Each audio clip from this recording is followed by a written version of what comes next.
In the Metamorphosis Odyssey, the whole thing started off to be something that it never even got close to. I wanted to do a fairy tale with the Metamorphosis Odyssey. I had worked for a short time at the Bashy Studios on some of the War Wizard movies and just a little bit on the beginning of what he did with the Tolkien stuff that never finished off. And Mike Plug was up there working, and Mike really inspired me with the beautiful paintings he was doing for War Wizards. I came back with this whole intention of doing a fairy tale. Unfortunately, I'm a little too dark for fairy tales, and the Metamorphosis very quickly morphed into something else that that would never be mistaken for a fairy tale. Spoilers? Check. Mature language? Check. Viewers beware? Check. Digging on the comics. Guess I still dig them when I'm 6x6. Digging my kicks. Digging on the comics. I like to save them, and I like to trade them. I read them, I need them. I'm living every page.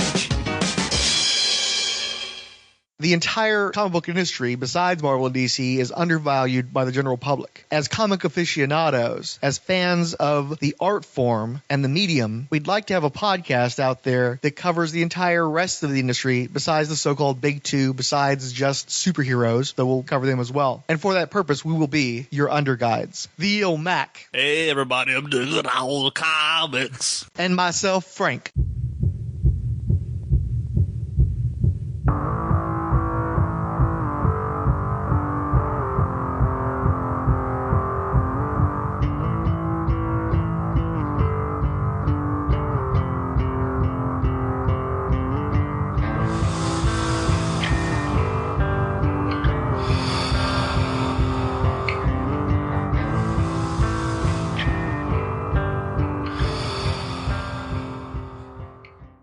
Your history with Red Star? I met you, and you were like, this shit's cool, read this. So I read it. When about did you read the actual Red Star, and how far did you get into it? Oh, man. This would have been, I don't know, I think it was after we were at the new shop. Yeah, I'm pretty confident of that. You're probably working with me then, 90, yeah. So sometime in the late 90s. Late 90s. And how far did you read into it? I might have got into some of the Peter David stuff. Wow, really? You made it that far? Maybe. Did you buy the stuff? No. Did you borrow mine then? Maybe. I know I didn't have all the Peter David stuff. I don't think I had all the Jim Starlin stuff, in fact. The later stuff. Maybe I just read what you had, and then it sort of skipped into a couple Peter David issues or something. Maybe so, yeah. Or I might have just given you what I had and said, here, yeah, that's what I'm saying, yeah. As far as you want to, yeah. My experience was that I was buying comics off the newsstand. It was the mid-'80s. And pretty much the first comic I ever collected the entire set of was Dreadstar and Company. And that was a newsstand, newsprint reproduction of the Dreadstar series that had been coming out from Epic a few years earlier. That book came out bi-monthly. I think that Dreadstar and Company may have come out monthly, but it felt like it was bi-monthly because it felt like I was waiting a long time to get each issue. And unfortunately, it only reproduced the first 6 issues of the series, and I was crestfallen once I knew that I wasn't going to have access to the comic because they were like, hey, now that you've tested out Dreadstar, why don't you go buy the deluxe format series at your local comic shop? And it's like, there is no local comic shop, and I cannot afford to pay $1.75 or whatever it was for a comic, $1.50 I think it was. At least twice as much as a standard comic, which would have been 75 cents then. But I was happy at least that I got those first 6 issues. And it took me a number of years before I was able to get to shops and to conventions and flea markets and start pulling together the actual back issues. I think it was really 89 that I started even trying to do that because there was a neighborhood shop for a few months before it closed down, which is kind of a problem with comic shops. They have a tendency to just sort of stop being there sometimes without literally vanish, right? Yeah. They vanish out of like into the ether. Yeah, at that specific shop, I just went up there one day on my raggedy ass skateboard and pulled the door and it wouldn't open, and I could see the comics were in there, but there were no lights on, and there was that glass partition. I wanted so much to go through that glass to get to the comics, but it was not to be. And I don't know whatever happened to that guy. I never saw that guy anywhere again. Some shops, people turn up, we're all part of the same community, but in this instance, that dude was in the wind. When it came to the Metamorphosis Odyssey, I read Dreadstar and Company, and one of the things that Jim Starlin was notable for is that at the beginning of each of his Dreadstar comics, especially in the early days, he would give you a fairly lengthy recap. He was always always working under the assumption that every comic was somebody's first. And so he was always bringing readers up to speed. And he would, I don't know if he actually reproduced his own panels or if he actually redrew, probably a mix of the two. But pretty much every issue from the early Dreadstar would give you that recap. And in the first issue of Dreadstar Company, it recapped everything that had come before. And Dreadstar had actually started in Epic Illustrated magazine several years earlier. And it had to run as a serial for a number of installments. I'd have to check to see exactly how many. They were run in chapters rather than issue by issue. And it was part of an anthology magazine, so it's easy to lose the thread on where you're at in the story. And so you had this whole serial, and then you had two graphic novels, one published by Eclipse Comics, one published by Marvel Comics. And then you also had a couple of small stories that popped up sporadically in Epic Illustrated. And then they started the actual Dreadstar ongoing bi-monthly series. All of that got recapped in the first issue of Dreadstar, plus telling a new story as well. And what was great about Jim Starlin, one of the things I loved about him as an early reader of comics, was that you didn't have complete sets of stuff oftentimes, but he was always so welcoming. He always made sure to give you everything you needed to understand what he was going to do in that chapter. I loved his artwork, and I loved the way he told stories. I always wanted to get that next chapter. I didn't always have access to it, but I always had the hunger for it. So for me, Jim Starlin's always been one of my favorite creators in comics.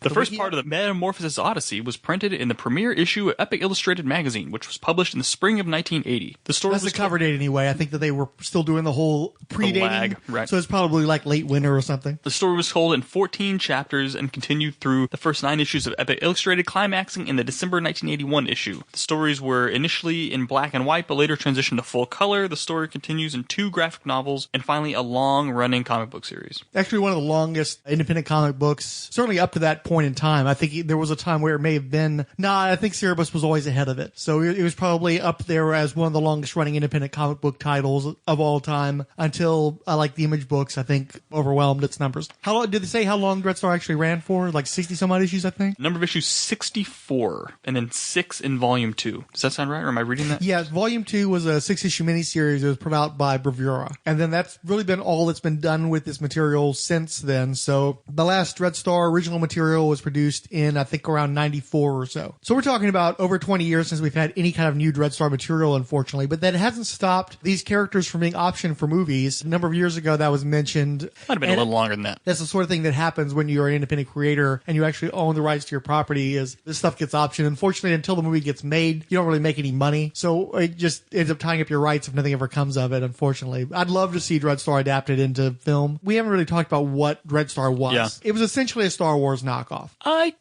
Yeah, okay, sure. I mean, it's a motley band of rebels going up against these sprawling galactic empires. Instead of it being entirely one lopsided evil force like in Star Wars, you basically had 2 evil empires, the Instrumentality and the Monarchy. The Monarchy is, of course, the royals. It's a decadent empire. It's all based in heredity, so you don't necessarily have the best rulers. And then the Instrumentality was all based on, it was a theocracy, so it's all about these cunning people within this church fighting their way up to the top to become essentially their pope. Well, and that's where it really differentiates itself from Star Wars, is where Star Wars is still very much just sort of a base action drama. Very straightforward. These are the good guys, these are the bad guys.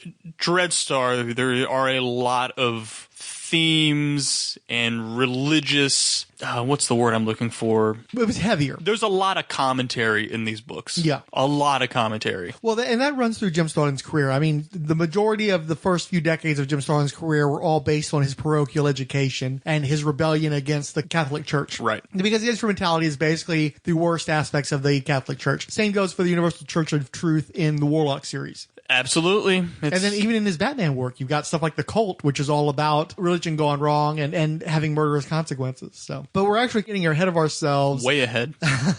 But that's the problem, is my introduction, again, was the Dreadstar series. I didn't start being able to collect the actual Metamorphosis Odyssey, the original story that sets up the character of Dreadstar and his whole universe, until sometime in the 90s. I think probably 93, 94, maybe even later. And the way that worked is I came across a fella who had used to work at a small comic shop in Pasadena. There was a chain, one of the big chains that we had here in Houston, probably the first big chain we had here in Houston. Eventually that chain contracted because basically the satellite stores couldn't compete with homegrown operations where you've got the actual owner on site with passion and willing willing to make the sacrifice you have to make money in comics. And also Houston and the surrounding areas were, the shops were pretty big on discounts. Like if you were one of the big stores, what sold you is you had a big selection. And so the shops here in Houston have never wanted to give you a very good discount. I think most of them max out at about 15%. But you go out to the sticks of the kind of shops that I worked out, you're talking, 50% for, 10 to 15% for everybody. And our max discount was like 25%, aside from a few retailers who were getting comics from us. So you just had better deals if you were willing to go out to a little pissant shop like the kinds that I worked at. So this dude had once worked at one of those big chain satellites. That didn't apparently work out. He eventually opened up one of his own homegrown operations. That didn't work out. And he ended up collapsing into his garage. And he still had business cards. He still had some signage. But basically, I would be calling this guy up. I initially had like orders with the dude, and those orders never came in because he was flaking out on his diamond account. So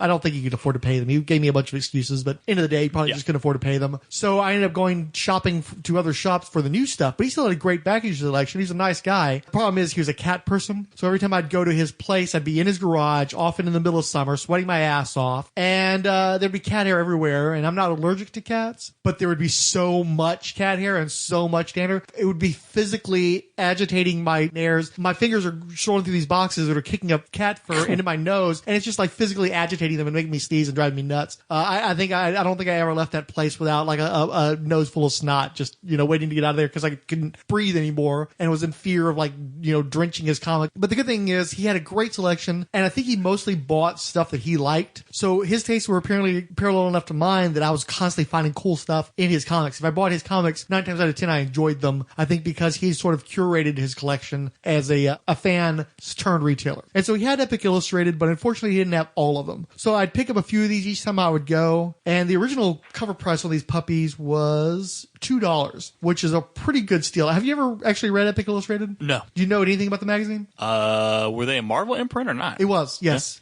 Yeah. You had the legitimate indies like Star Reach, and they would get big name creators like Frank Frazetta to do work for them because they would own all their copyrights. And then you'd have operations that were somewhat of a hybrid. They had creator ownership, but often they would have some sort of stakes in the characters as well, or they'd like co-own the characters with you. Sometimes they'd outright own them. That was companies like Pacific, Eclipse, and First Comics. And then you also had the smaller work for hire operations like Atlas Seaboard. And basically these operations, if they didn't offer you more money, they offered you more creative freedom or creator ownership. And so a lot of creators who were already feeling burned by DC and Marvel, they'd go off and work at these companies. And so at a time when you still had something of a star system, when the comic books were sort of like the movie studios back then, where their stuff wasn't selling, the audience just wasn't what it used to be. And so I had to work harder to find an audience, and they really weren't sure how to reach that audience. There was a lot of older middle-aged men who didn't know how to talk to the youngins. And so they get these young kids in, but these kids were flighty and they wanted more freedom. They wanted to be able to tell more contemporary stories. And so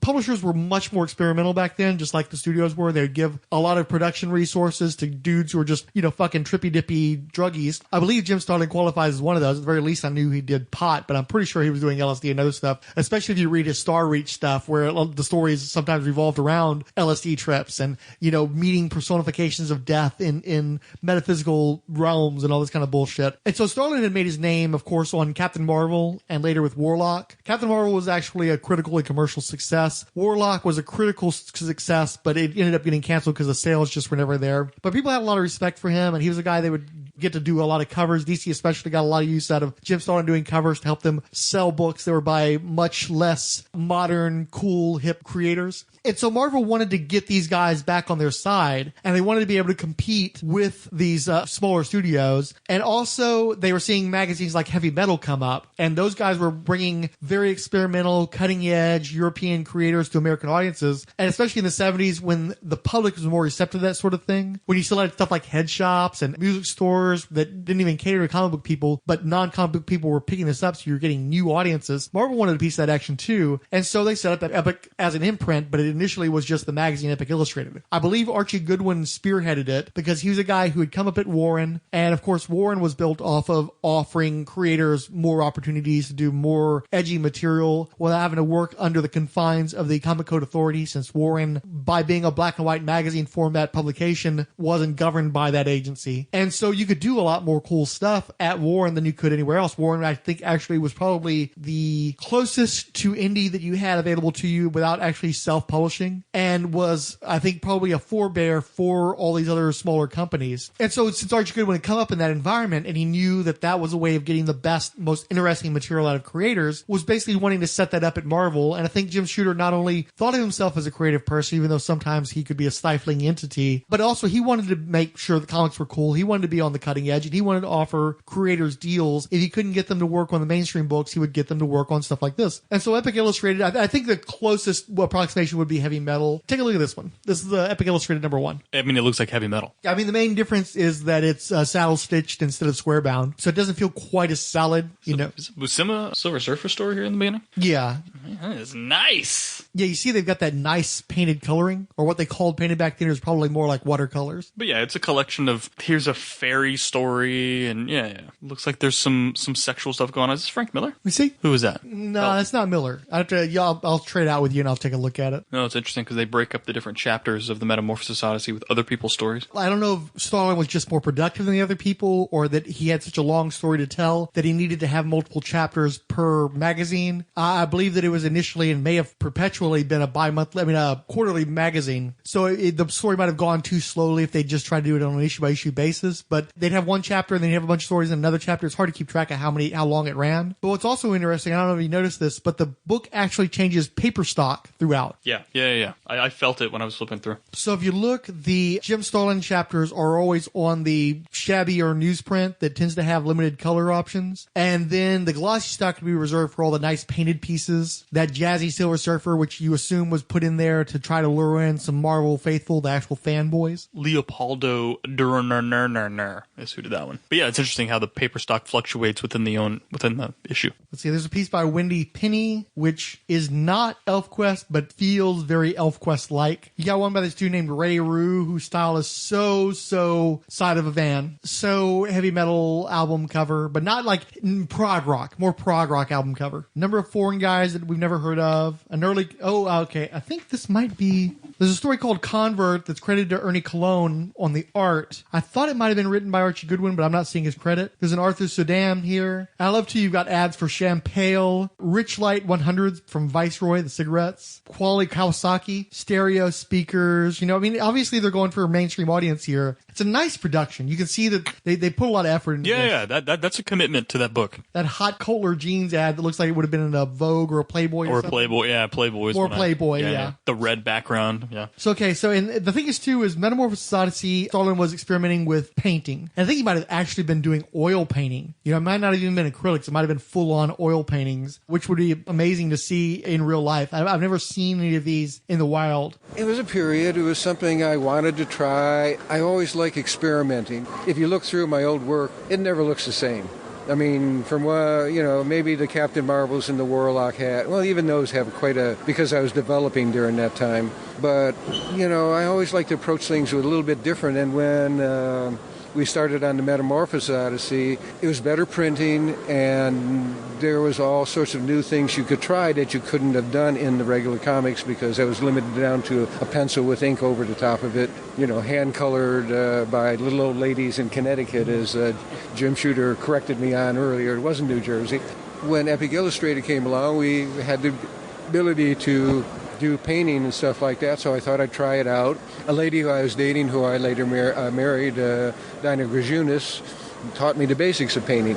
And so I went off from there, and we did Metamorphosis, a number of other books that way. Time-consuming, and you can't do that in comics. I was working usually about a day or 2 days on each page. The whole idea of comics is you got to make a deadline. And so when we did the regular comic book series, I had to return to doing the pen and ink drawings because even though it wasn't a monthly book, I think it was every 6 weeks it came out. It was something odd.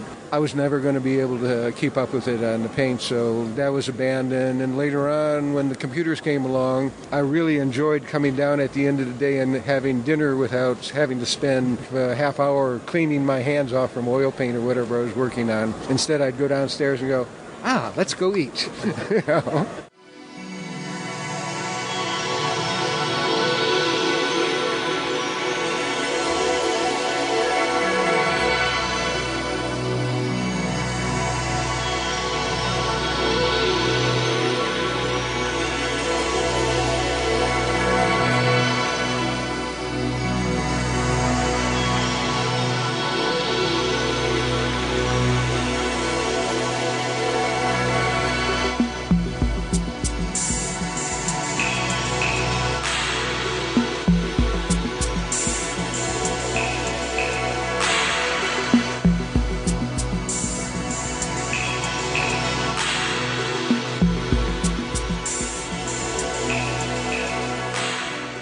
The first chapter is Akhenaton. And again, this is on black and white paper, black and white imagery, and it's kind of flat. Everything's not really black. It's more of a gray. Do you want to tell the folks what happens in that chapter? In the very first chapter? Yeah. Let's get down our pronunciation of some of these names first. He's Akhenaton? Is that what are we going to say? I'm Akhenaton? leaning, I think, again, we can make up this stuff as we go along. It's not like it's a real thing. I think it's probably Akhenaton. Akhenaton because sounds like better. An Ankh and everything is related to Egyptian. It's sort of like a precursor to Stargate because all the aliens in this first chapter are basically space Egyptians. Right. They look like pharaohs. The only major difference is they've got pointy elf ears and really long needle noses and really long chins and sort of like big. They're not really insect eyes. What would you call those eyes? They're just like big featureless eyes, right? No irises or anything. I think insect eyes is a good way, but it's one giant. There's no it's one giant segmentation, lid. They're big alien eyes. That's yeah, what big bug-eyed. like They're bug-eyed. grays.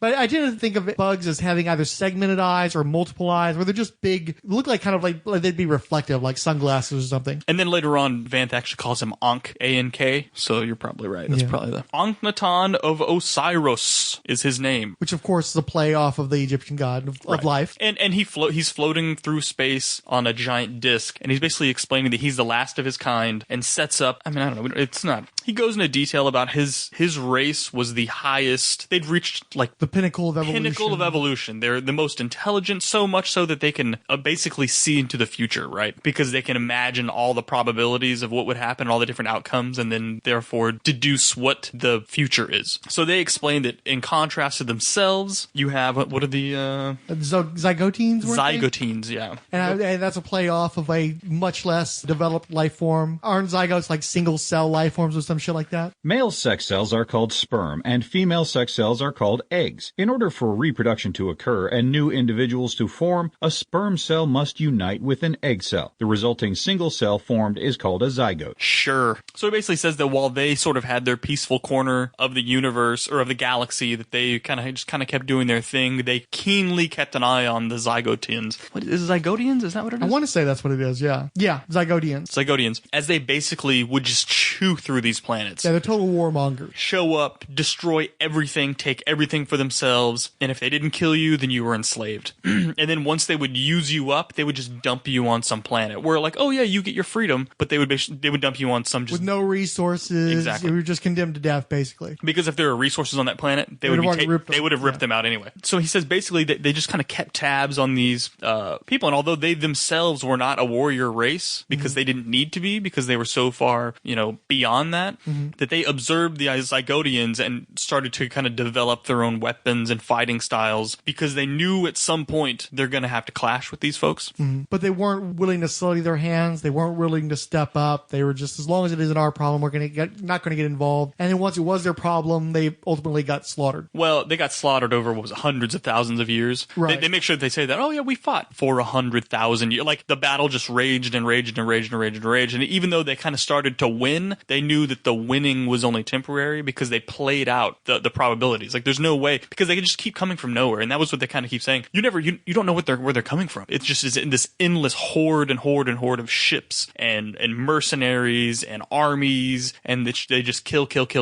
And you kill them, and suddenly there's just more and more and more. And they said that it was just a matter of time before they would be overwhelmed. When they mentioned too that they were like more prone to repopulating, like the Orsorosians were so refined that they didn't produce enough warriors themselves. They weren't, just it was a numbers game a lot of the time, I think is what they said at some point. Yeah, I think that sounds familiar. So basically all of the elders got together and they were like, okay, well, what are we going to do? Because we're not going to survive this. We need to start to try and figure out what the end game is here. And what was the name of the weapon here? The Infinity Horn, wasn't it? The Infinity Horn, that is correct. So they developed this thing called the Infinity Horn, and in the first chapter they don't really tell you much about it, but that this is sort of like a trump card. Yeah, this is their ultimate nullifier. Right. So then from there, I actually think maybe I ought to read this right quick. He can steal the Infinity Horn on a barren world. The enemy would probably never bother from there. He traveled to the third planet of the star system Sol. Sounds familiar. On that primitive world, he instilled a certain racial memory into the dim minds of the emerging Homo sapiens there. Next, he visited a strangely lush but uninhabited world in the Crab Nebula galaxy and released life of his own creation. On a harsh world of the Alpha Centauri system, populated by cannibalistic brutes, he introduced the potential to care. Lastly, on an outer planet of Vega, Omega, he left a sword of icy fire, knowing that someday one would come to claim it. Having done all this, he returned to Osiris and calmly waited for the end. And so basically he spends his last days with his loved ones. The Zygotines show up, they blow up the planet, and he's a sole survivor flying off on his flying disc, very strongly recalling that Silver Surfer story at the beginning of the book. Helio disc is what he calls it, yeah.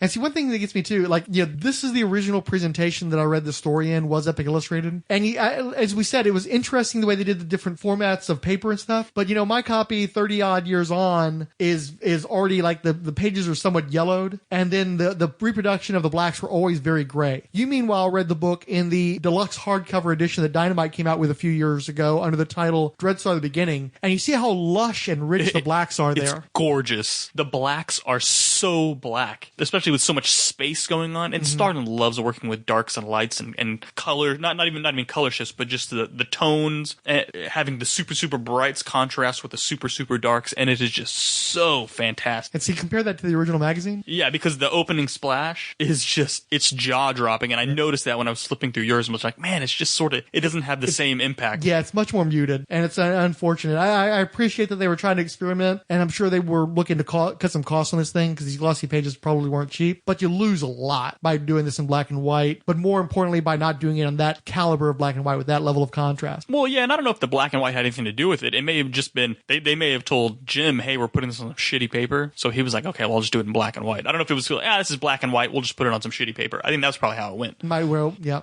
Where they're like, well, okay, let's look at this book. Where can we cut costs on this book? They're like, well, let's not put the shitty paper on these nicely colored stories, but Starlins are in black and white. What's the difference going to be if we put it on some crappy paper? Until you see it on really nice paper, and it's like, ooh, that was brutal. Well, and probably the intention too was to eventually collect this, which didn't happen for a very long time. But we'll get to that in a little bit. So in the same issue, we've got the second chapter, Za. So each of these subsequent chapters are explaining what happened as he traveled from one planet to the next planet to the next planet. So Za is the story of a beast-like creature named Za. Kind of a Cro-Magnon sort of thing, but furrier and with a better brow. He looks like Beast from X-Men, but with some weird ears. And it's basically a story that it's this planet of just... By the way, let's not forget, he does have a whole Dr. Manhattan thing going on, too. Yes, he does have a penesse. He's anatomically correct for whatever this race is.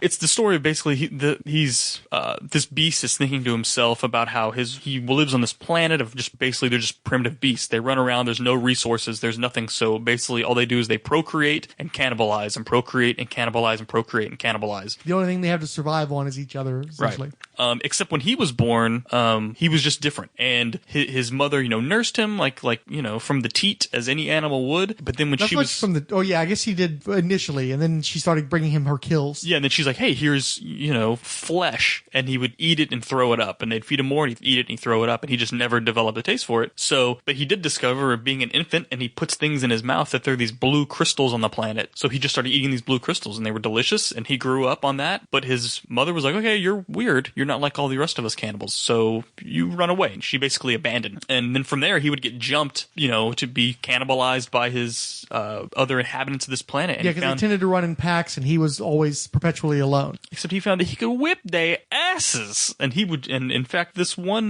these two panels where he's fighting these two beasts that jumped him, he crushes one's head into the ground and then rips another one's arm off, which is just fucking brutal. Starlin does not skimp on it's not gratuitous detail. No. But it's very clear that they're eating people's intestines and they're going full Romero zombie on these people. And so the violence is depicted with a level of savagery that you would need to show what the society is. Right. And what the stakes are for the person who's defending himself. Right. But it also goes to show that those blue crystals were big time anabolic steroids, and he's the Hulk of these people. Maybe not the Hulk, maybe more of a Luke Cage, but more than enough to rip people's arms the fuck out. So he basically says he's just wandering this planet by himself alone, and then he comes across a female who was hungry and starving, right? And he teaches her about the blue crystals, right? Or is that what he does? Something like that. Anyway, either that or he hunts for her, and so that she doesn't have to do it for herself. Right, he hunts for her. He's taking care of her to show that he's not like, hey, I'm not just to cannibalize you. I'm going to take care of you and things like that. So one day he's out foraging for food and comes back foraging. There's nothing to forage, but he was out doing recon or whatever, hunting, gathering, comes back, and she has been cannibalized by some people on the planet. And he realized that was really all he was living for, was for this woman, she beast, and decides, you know what, this is,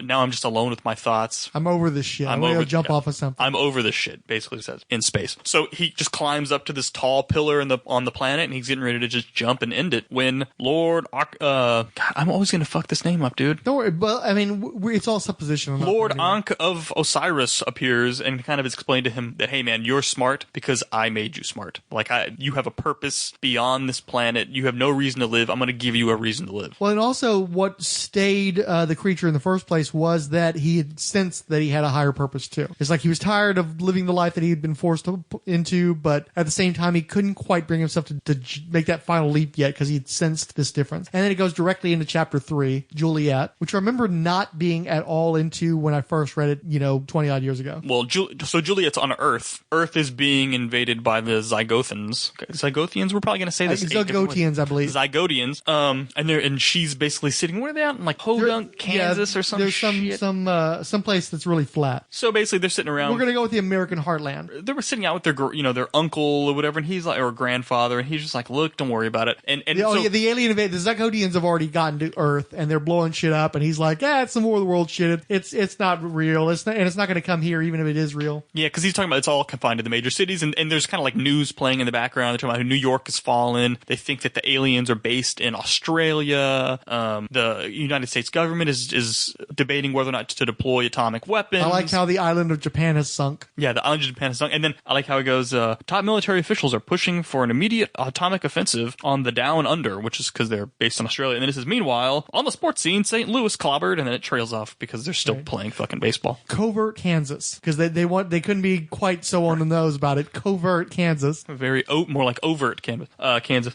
So, as her uncle or whoever this is sort of explaining to her, like, look, we don't need to worry about this. You see in the distance a ship approaching, and he literally says, oh shit. Then boom, and the entire family's blown up in one blast, with the exception of Juliet, who was off the side, thinking about how bad shit was going to be. And we actually finally did we get to see the Zygotians before this point? No, not really. And there's not really anything special about them. They wear skin tight outfits. They wear face masks. One of them's got like a dome dildo looking thing on his head. They're just assholes. They're lowly, jerky kind of dudes, like random dudes. They're not saying anything. They're not speaking in any kind of interesting, elaborate way or anything like that. And their intention to go ahead and kill Juliet, since she was the one that they missed, but she gets saved by Lord Akhenaton and Za. And we get to see Lord Akhenaton actually, he basically has point and fire energy blasts at beck and call. But they recognize him whenever he gets out, because they don't recognize him, but they recognize him as an Osirosian. Yeah. Because they're like, an Osirosian? What are you doing? We wiped you guys out forever ago. I do think it's funny too that they call him a pulsar-sucking obstructionist, which after seeing that they will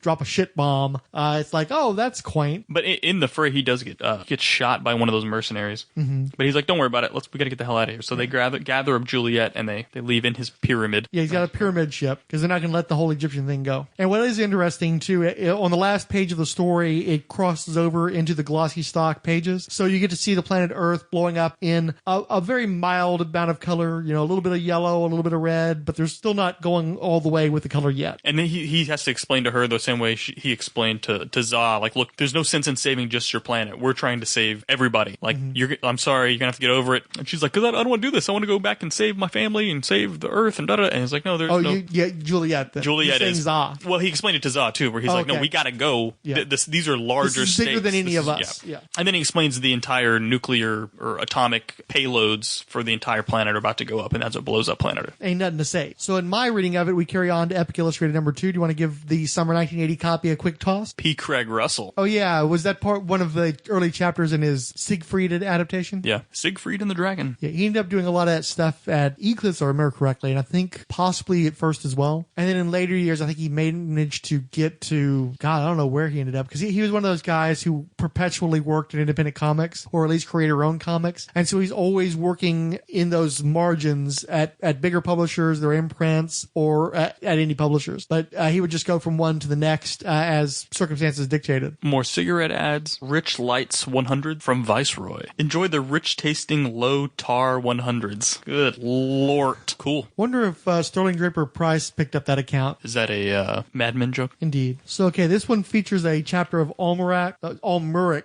which is another of the many Robert E. Howard adaptations spearheaded by Roy Thomas. But in this case, Tim Conrad is providing the art. And I don't like this stuff quite a bit. Tim Conrad is one of those guys that never really had a big thing. And I don't think people really remember him anymore. But he had a really nice style. I think that if he had picked up on something like Conan, people might have he might have registered more with people. Yeah, I stopped and it definitely caught my eye. That was good looking stuff. You got some early collaboration between Steve Bissett and Rick Veitch long before they were working on Swamp Thing. A feature article on 80s sci-fi television, particularly with Glenn Larson, which I'm sure stuck in the craw of a lot of sci-fi aficionados because Glenn Larson's productions tended to be like the antithesis of what people consider to be serious sci-fi. So you got some nice looking like design artwork for various productions like Battlestar Galactica, and then a lot of still photographs from the upcoming Buck Rogers TV show. So I'm sure that had a lot of blood boiling. This one did have a story by Samuel R. Delaney and Howard Chaykin. Seven Moons Light casts complex shadows. I don't remember the story well, but it was definitely interesting. It definitely felt like it warranted the format that they were presenting the story in. A lot of sword and sandal bullshit that was common of the time. A really great looking Ernie Colon drawn espionage, like sci-fi espionage story with a rather bleak ending because,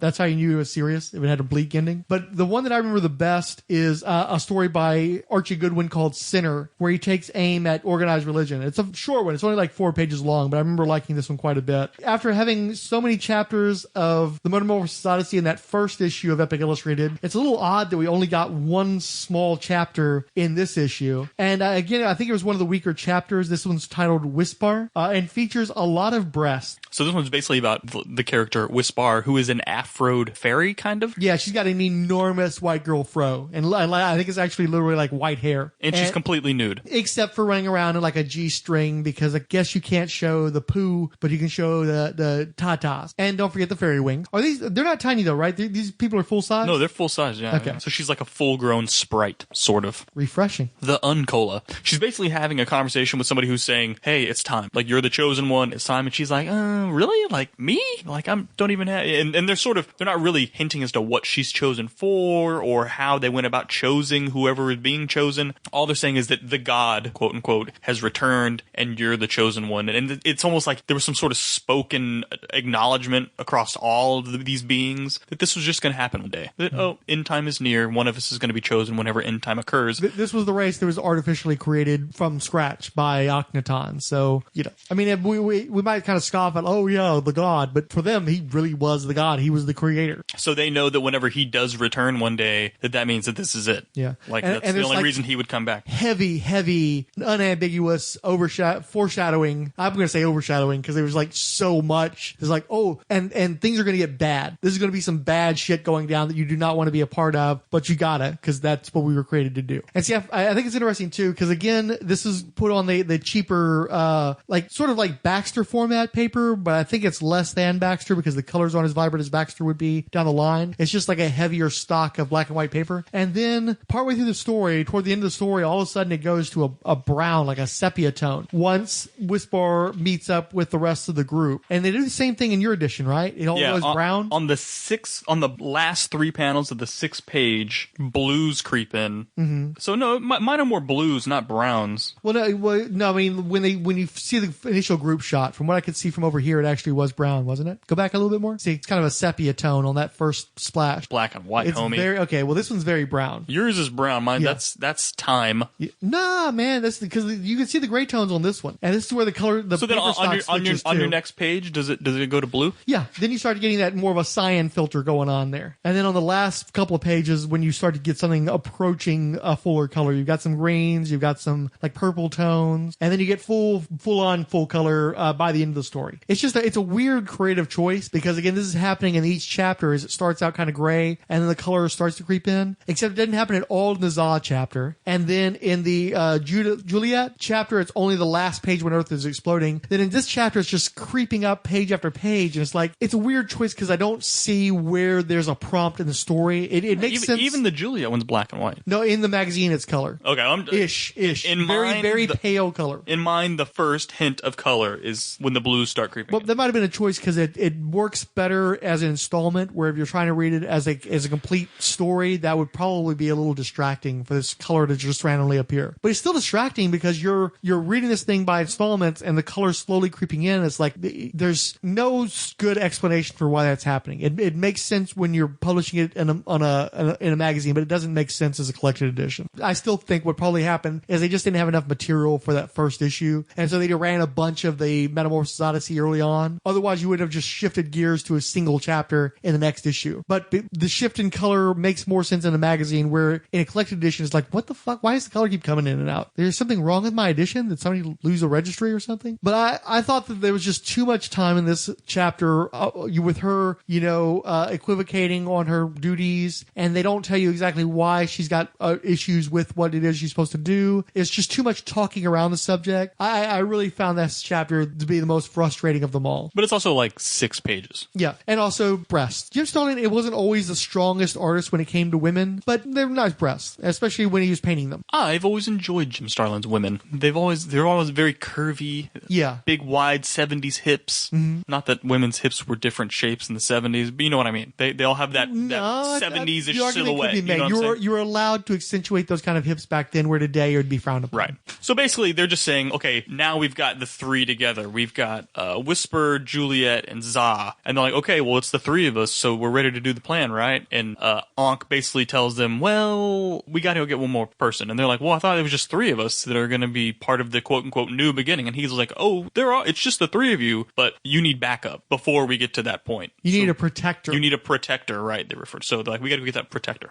And so that's when we jump to Epic Illustrated Fall 1980 edition with a cover by Paul Galassi. Paul Galassi doesn't do enough painting. I do enjoy his work when he paints. Hold on, I do just want to. I'm going to read this. So they say, "Protection only the one I seek can provide. Neither he nor I shall be part of the new beginning I spoke of. But the death he carries in his hands will assure its coming." I love that line because then you're like, oh shit, like this dude must be badass. I was like, is that Whisper? I know, right? There's a character from another story in this book that looks a whole lot like Whisper from. And by a whole lot, we mean Midsummer Night's Dream. That's why it's a sprite. She's a fairy, right? Yeah. Dirt. But the reason being, of course, that she's is also topless, right. Fairy chick with panties. Again, I believe. I think it's the lack of the fro that helps you to distinguish between the two of them. No, fool. She got a fro too. Oh yeah. Just goes to show, just because the cover says 1980, the 70s aren't quite over yet. Actually, she does not have bottoms though. Ooh. She's just always turned in certain strategically ways. Positioned. I was gonna say, is this Paul Galassi? Yeah, Paul Galassi. Just had to flip back through the Paul Galassi stuff again. He draws some pretty women. God, P. Craig Russell's just fantastic. Mm-hmm. He's still out there. He really hasn't lost a step from what I can tell. I love flipping through these things because it reminds me of Liquid Television. You know what I mean? You get I don't know. They don't do they not corporate supported alternative, artful, creative endeavors. So this is an adaptation of Elric of Melnibone, the Michael Moorcock tragic anti-hero with gorgeous P. Craig Russell artwork. Very rich, very sumptuous. Good at drawing a crazy ass motherfucker. There's an ad for another magazine that was a science fiction fantasy adventure called Quest Star, which I've never been able to find a copy of personally. Paul Galassi and Doug Ninch do a sexy 1984 riff with nudity. Roy Thomas continues to misunderstand the purpose of a creator-owned outlet by using material that's copyrighted by somebody else to adapt material from a guy that had killed himself 40 years earlier. I guess he shows a commitment to other creators' rights, just not his own. There's a fun Paul Kirshner strip in here. It's only 3 pages long, where it's this dude who's like committed to being super contained, super uptight, and he spills some tea, and within the tea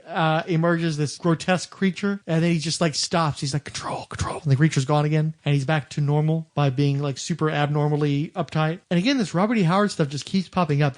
Because they want to keep it on the nice glossy stock so you get those really nice colors, they have to keep trying to designate what pages this can run on. It's kind of irritating. The more I get into these Epic Illustrators, the more I'm like, this is a kind of a drag. So then we get to chapter 5, and by spelling it should be Vanth, V-A-N-T-H, the name of the character we're looking into. But I was assured by Peter David via text when he was doing the revival back in 94 that it was supposed to be pronounced Vance, which is a very sci-fi guy name. I don't know if that was Jim Starlin's intention, but we can call him Vanth or Vance at your preference. I think I'm going to call him Vanth because that's how it's spelled. And this is an instance too where we've got full color throughout the story, but it still changes paper's format. So it goes from like a more of a flat matte color to like really potent, like almost painfully bright coloring. You again, you have your deluxe hardcover, so I'm sure it's pretty pretty throughout, right? It's gorgeous. So which chapters are in that issue? See, I'm not sure if they break chapter Vanth up into 2. Yes, they do. It's Vanth and the meeting. Yeah. So this is Ankh is now on the planet of Bifrexia. Works for me. A world at war. Anyway, so it's like a snowy planet. Looks kind of like Hoth Hoth-ish. Totally Hoth. Totally Hoth, right? But this is pre-Hoth, because Star Wars was it 80 or 81? Regardless, this is coming out either at the same time as Empire Strikes Back or perhaps earlier. Word. It's definitely produced, without any clear reference to Hoth. Yeah, and it's available. not like he whipped this stuff up overnight either. These are masterpiece. Every page of this is, like I said, folks, every page is a fully painted piece of artwork. You didn't churn these out in an afternoon. This is extremely detailed, Anyway, so this is the story of him going after Van. So it starts out, he arrives on this snowy planet. He finds a humanoid and is like, hey, you need to help me find somebody I'm looking for. I don't know what his name is, but he's probably your ruler, or he's definitely in a position of power. And he's like, I don't know what you're talking about. He's like, well, he's probably got like this rad sword. And he's like, oh, you're talking about Vanth. Cool, let's go find him. So he's like, awesome, human, let's go find it. So they're walking. Of course, they do this little. Just because he's seeing an alien, he assumes that he's Zygothian, and he's like, so he has to prove that he's not. So he basically hits him with a blast, but doesn't kill him. And he's like, if I were Zygothian, I would have killed you, correct? And he's like, yeah, you're probably right. He's like, so can you take me to Vanth, please? We got to talk. So he's taking him there, and then eventually the Zygothians track him. But on the way, we get the legend of Vanth. Oh yeah, that's right. I forgot about the legend of Vanth. Do we want to just read this? Yeah. Well, he was born and raised as every youth on Bifrexia is. He was taught what technology our poor world has and conditioned to withstand the rigors of this hostile and frigid planet. Trouble was that much of a stranger to Vanth. Oh my god, I cannot read tonight. Trouble was pretty much of a stranger to Vanth until he reached his adolescence. That's when his parents were devoured by a pair of snow bears as he watched. They say his mind snapped then, and that he wandered far into the wild, where he eventually took refuge in a holy place folks call the Ice Demon's Lantern. Something happened to him there, something strange, something awesome. For years after that, he avoided people, but was occasionally spotted roaming the hills, usually naked. Then one day he returned to the world of men just long enough to outfit himself with enough hunting gear to hold off a small army. He had parents to avenge. He nearly decimated the entire snow bear population in this region. Folks around here didn't take too kindly to that, seeing as the bears were this area's main food source. The region took on a hanging mood, and so being no one's fool, Vanth decided it would be best to steal jump ship and say goodbye to Bifrexia for good, or so everyone thought. You see, no one foresaw the Zyg's invasion. That's when Vanth returned. He came back with off-world weapons and that blazing killer rage of his, and single-handedly set the Zygodian invasion back months. All previous sins were forgiven, and it wasn't long afterward that he was appointed supreme commander of all Bifrexian defenses. Since then, we've been able to check the Zygotes' advancement with guerrilla tactics, but, and, yes, he knows there's only so far you can get against the Zygodian. But what about that sword? But before you can tell him about the sword, dude gets capped. And then they're surrounded by, teleporting Zygodian warriors who, I guess, the Zygodians aren't so much a homogeneic entity as they are a collective of rough and tumble alien races that decide to join up and rape and pillage as opposed to being raped and pillaged. Well, at least these forces are, right? They probably all work for one group. I don't think they ever get into that, though. They do kind of do they? Okay. Yeah, they kind of get into it. So you got dudes with totally, there's this total Mongol prototype here, or, where the dude's he's giant, he's yellow, he's got an enormous brow, he's wearing a metal thingy that covers his ears, and there's two of them, and there's dudes who are just bald dudes with gas masks on, and there's a cat guy, which is probably going to be important later on, and they're just all they all look like the bounty hunters from Empire. So you halfway think, God, this must have come out after Empire, but no, it didn't. Kudos to Starlin for getting that eclectic motley crew down. Despite being surrounded, Octaton does put up a fight, but there's just too many of them. There's more than he can hold off, but that's when he sees in the distance a hooded figure wearing mostly blue with brown gloves and cavalier boots, looking like he's about ready for action. And Ankh is just saying to himself, not like this. Like this can't, we've... After everything he's done, he can't die in this bullshit ice planet with a bunch of mercenaries surrounding him. And the first time we see Vanth in action, he fires a shot that manages to go through one guy's head into another guy's breastplate. And it's nice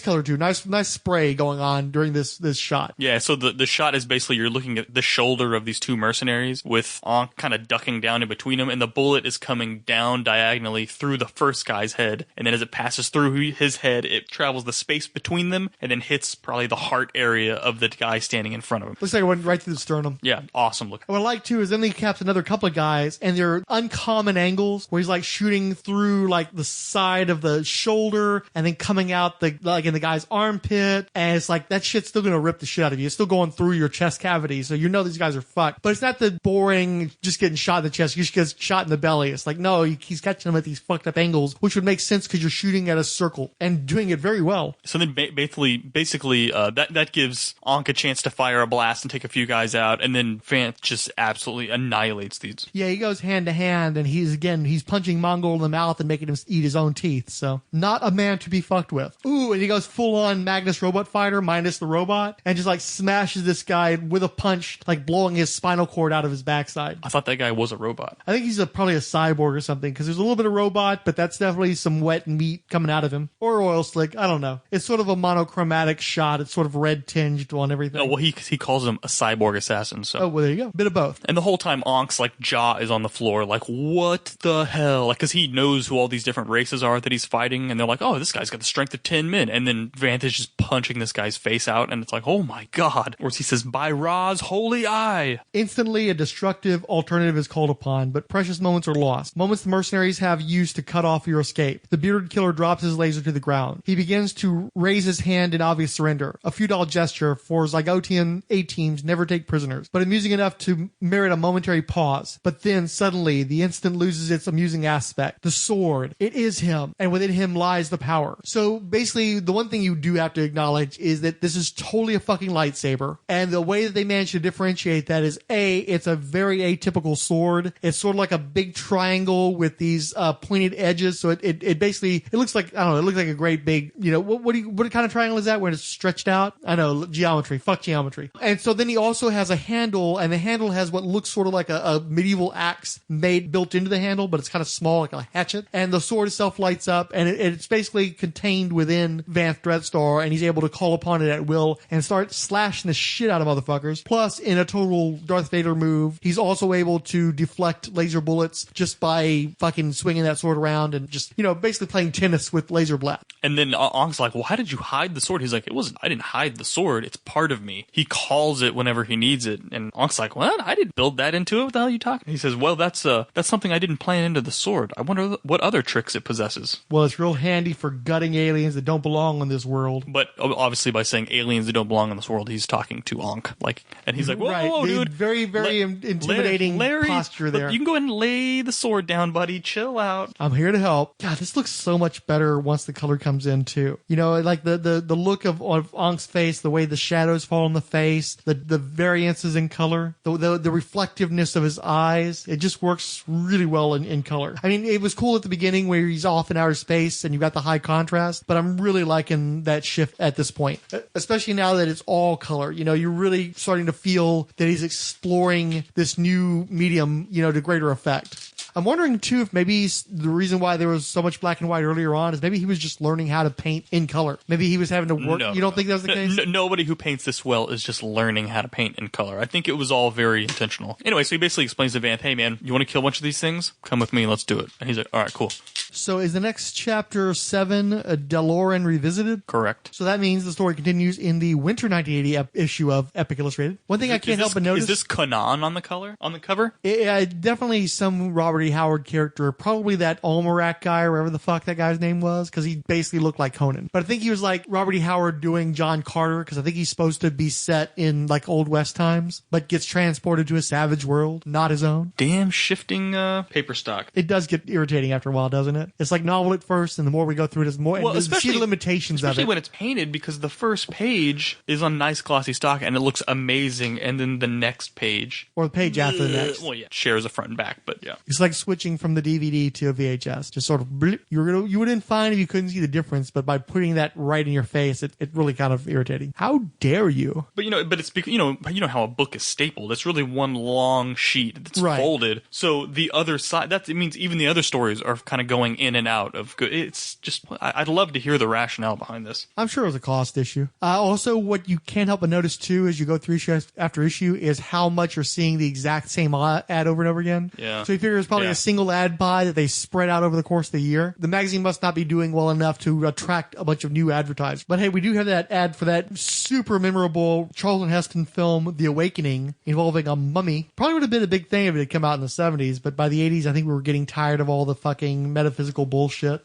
More fucking Robert E. Howard shit. Oh, it's nice. I mean, it's attractive. It's good looking. It's just like, but can we like not do the same kind of shit that they were already doing in a bunch of, I guess they knew they had an audience, and they knew they had an audience in the magazine format. It was an opportunity for Roy Thomas to adapt different types of Robert E. Howard. And hey, we've got a story in here by Harlan Ellison being adapted by Ken Stacy, so that's pretty cool. And it's more Rick Veitch. You got another story by Paul Revoche, and it's sort of almost like, it seems like it's of a theme with the previous one. In this one, there's an old lady who's walking her dog through a city, and the city crumbles into nothingness. And at the end of the story, she walks out of the wreckage of the city, which completely vanishes, and it's just her and the other survivors walking through a field, finally freed from civilization. Very Warren magazine story in here by Mark Hempel called Elephant Grass, where there's a topless African woman who's being stalked by hunters, and they're running through the grass, and it turns out the grass is basically like all serrated edges, and it's chopping these dudes to pieces until they perish within the grass. And at the end, you see the topless woman is actually a cyborg, and her legs are robotic. So it's one of those, like, it's a twist, but it's not like a good twist. It's like, what is this? This is dumb. More Robert E. Howard, more P. Craig Russell, Michael Moorcock. Hey, look, some early Japanimation representation here. The art of Shotaro Ishimori, and then the one brief chapter of the Metamorphosis Odyssey, DeLorean Revisited, chapter 7. So this chapter is pretty straightforward. Vanth and Ankh go to DeLorean, which is basically a planet that's already been ravaged by the Zygothians, and he said he's looking for somebody. And Vanth's like, well, I'm telling you, whoever you're looking for, he ain't here anymore, because this planet is completely worn out and used and wasted. And he's like, no. He's like, no, he's here. I can feel him here. And he's like, who can you feel? So that's when he basically describes, look, we've created a weapon, but we can't just go get the weapon. We need a key to get the weapon, and I created basically this immortal being here on this planet, and his whole point of life is to hold this key and guard it and wait for me to return. He goes, that's what we're doing here. We got to get this key, because without the key, can't get the immortal, what was it, the Infinity Horn? Yeah, I think what it is this creature, this being hid away the Infinity Horn. So the only way they're going to be able to find it is to find this dude who is the key. So he shows or up. Possesses the key. And the guy's name is Jonas Soule. Joennissoule. It's like Cirque du Soleil. And so basically he has to recite a line. It's basically like, what's the secret password? And he says, the hand of darkness calls, but I am not ready for the dim and hazy future I can see. What is and what is to be is my burden. Let all become as dark as the soul within me. And he says, so you've come at last. How long has it been? It's been over 100,000 years since we last met, Jonas. And the guy just says, that long? Like, just sort of his head, like, really? 100,000 years? And basically this guy's just this disheveled, bearded man, sort of just sitting around a campfire, because that's what he's programmed to do. Just sit there and with wait. Red eyes. With glowing red eyes, yeah. right? Glowing red eyes. So he goes, here you go, and it looks basically like an infinity gem, right? On a necklace, and sends it to him. The infinity keepsake. Yeah. So he's basically saying, like, you know, I know what this is for now. And he's like, oh, you do? And he goes, yeah, I know what it's for. So take it. We're all screwed. So then he basically says that once he sort of discovered what this was a key to, he thought about trashing it. And because, again, they keep hinting that this infinity horn. Cure may be worse than disease. Right. And he says, but his programming was it was too spot on, and he just couldn't ever bring himself to throw the key away or break it or whatever. Akhenaton makes good machines. And the whole time, Van's sort of trying to, he's like picking up on these clues, like, what the hell is it? What are these people talking about? So, they take the key and they get ready to go, which means this guy is now free of his duties for the first time in 100,000 years. And basically he pulls out a radium laser and puts it to his forehead, and they kind of cut panel. And Van's like, did I just hear a laser blast? And Ankh's like, it probably was. I noticed Jonas had one in his bag. And they sort of just like stare at each other like, what? I like the bit where Vanth is trying to tell him to, hey, look, we're ready to go. You want to go? And he's like, no, I belong here. I'm staying here. This world is dead. Yeah, like I said, I belong here. And then he makes that happen. So is the next chapter 8, Sunrise on Lar Torres? Correct. Okay. But before we dig in, do you want to go ahead and flip through the Epic Illustrated? This time with by the way, the previous cover that was so gorgeous was, I believe, painted Mike Kaluta. And boy, that was some ornate stuff, you know. I mean, you've got the figure is kind of small, and then you just got this really gorgeous city in the background. Meanwhile, the Hildebrandt cover is very Hildebrandt-y. Tolkien bullshit, a lot of autumnal colors. Neither one of us are big Hildebrandt guys. Correct. See. So hey, here's a movie we have heard about, Altered States with William Hurt. I remember seeing that one on cable back in the day. And the opportunity to buy a hardcover copy of the Necronomicon. Remember that when that was a thing? Hey, kids, remember the Necronomicon? 2-page ad for American Pop. God, Mr. Fixit should have been here for this one. We were just watching videos from American Pop over at his place on YouTube. Let's see, there's a text story by Ralph Ralph Macchio with spot illustrations by Joe Jusko, who is not really Joe Jusko yet at this point. And I have a thing. I really do hate text pieces in comic books. It's basically the worst of both worlds, I think. What do you mean text pieces in comic books? Where you're actually having a prose story with illustrations. Oh, right, yeah. Some more Rick Veitch stuff, some more Heavy Metal Wannabe, alternate stuff, an article specifically on the Hildebrand brothers, long article on them, because text doesn't cost as much as artwork. Some bullshit story about aeroplanes traveling back through time and igniting the Hindenburg. It was a good looking story, though. Yeah, very much that 70s bullshit, though. Ooh, a Charles Vest story. That's cool. And a notable lack of Robert E. Howard adaptation. There's only one in this one, and only one portion. It doesn't pop up throughout the issue. But okay, so we're at chapter 8. And God, these colors look so terrible in my version. The Epic Illustrated version. How do they look on the hardcover? So much better. A lot of pastels this time. Yeah. So basically the squad is back together. We're completely together. Well, I guess you could say back together because we've gone off with Vanth for a while. And actually this is the first time that the big three are meeting their protector and kind of measuring him up. They don't really feel like he looks like he measures up. I remember there's a comment about him not feeling happy about that because apparently he's not the tallest guy around. And considering this dude looks so much like Jim Starlin, I've never got to meet the guy, but I'm wondering if maybe he's not the tallest guy either. Maybe he's a little sensitive about that. But I do think that this Vanth is intended to be a proxy character for him. If it wasn't the case during the Metamorphosis Odyssey, I'm pretty sure it was by the time he reached the ongoing series. That's the impression I always got when I would see him illustrate himself, and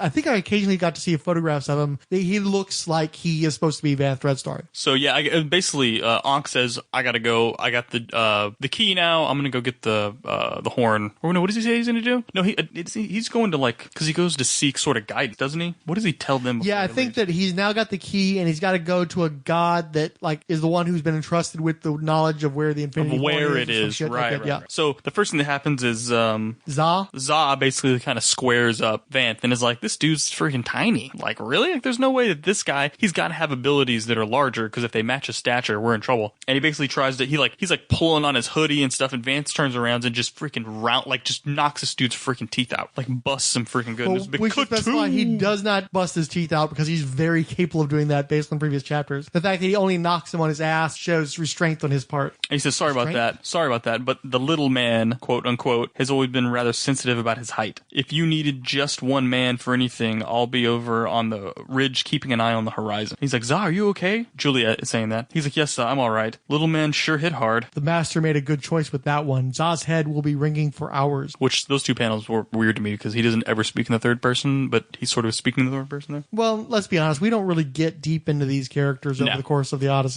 And Whisper thanks Vanth for not really hurting Za like he totally could have, and she could totally tell that he could have. Yeah, so it's when he and Whisper are sort of talking to each other, and she basically just sort of tells him, like, hey, you realize this is a suicide mission? And he's like, what? She's like, yeah, this is a suicide mission. That's what this is all about. And I can't... So does she reveal all this to him because that's just sort of who she is, and that's who their people are? Yeah, that, and I think that they don't appear to have a lot of artifice among the pixie people or whatever the hell they're called. And also, I think she's still really struggling with the mission of her life. I don't think she's quite accepted her place yet. Well, and she sees that this is a guy that if anybody could bail her out of this situation, it would probably be Vanth. Because she mentions that in her chapter where she's like, I'm not into this. And they're like, well, maybe that's why you're being chosen. So then they cut to Ankh, and he's got the gym. And actually, they don't cut Ankh. That's the end of the story in my version of it. So it ends mid-chapter based on what you've got into the hardcover. So you don't have this one page, right? Nope. Maybe this one page. Maybe they just have the title on page 2. I think that's probably the case, yeah. Because it ends very abruptly in the magazine edition. Let me see if I've got it. Yeah, see, this is where things get fucked. Okay, so I told you that I was buying Epic Illustrated as a back issue in the 90s. And so I already knew the basics of the story since it was recapped repeatedly over the course of the run of Dreadstar. But the individual chapters, I didn't read them all at once. I picked up these magazines little by little. And unfortunately, the magazine started getting spotty. And so I think I stopped reading the chapters about, 3 or 4 issues in. But now I'm outright, I just don't have that chapter in magazine format. And so I'll also point out that one of the reasons why we're doing the coverage of this, besides the fact that we kept talking about wanting to do the Dreadstar stuff and Starlin material in general, is that Mr. Fixit was looking at staying at home alone for New Year's Eve. And I didn't feel good about that. So I went over to his place and we bullshit for a while. He played video games while we were bullshitting. And then when there were lulls, I'd brought these Epic Illustrateds with me. And so I finally decided I was going to read the Metamorphosis Odyssey. And not only did I have the original magazines because I wanted to see them in their original presentation presentation, but then I could also go to my own copy because we both have the hardcover Red Star at the beginning. And so I get to see it in the nice glossy color stock and get to appreciate the way you have, which I haven't done for a bunch of these other chapters because this was the first time I'd ever read it all the way through. But I only would read the chapters that I absolutely did not have, which includes this one. Chapter 9, Absolution. This is an odd one. I think that maybe some of the Sienkiewicz experimentation might have made their way to Starlin's eye at point, because it looks like, I don't know if he's painting on textured canvases or if he's incorporating textures into his canvases, but there's a lot of this stuff that looks like patterns that may be prefab, or maybe he's manipulating textures to create this effect. But the intention, I suppose, is supposed to invoke a alternate dimension. They're in the Paisley dimension, and there's this god that's sort of an amorphous humanoid shape, very Ditko-esque, with all these swirling chemical images within his form. And a lot of rough-hewn imagery in terms of Akhenaton as well. He's not rendered in his entirety. His entire form is shown, but it's done much more roughly, got that 70s vibe to it. So not only is he going to this, it's Ra, Egyptian god, that he's talking to, but he's not only asking Ra for the location of the Infinity Horn, he's asking Ra,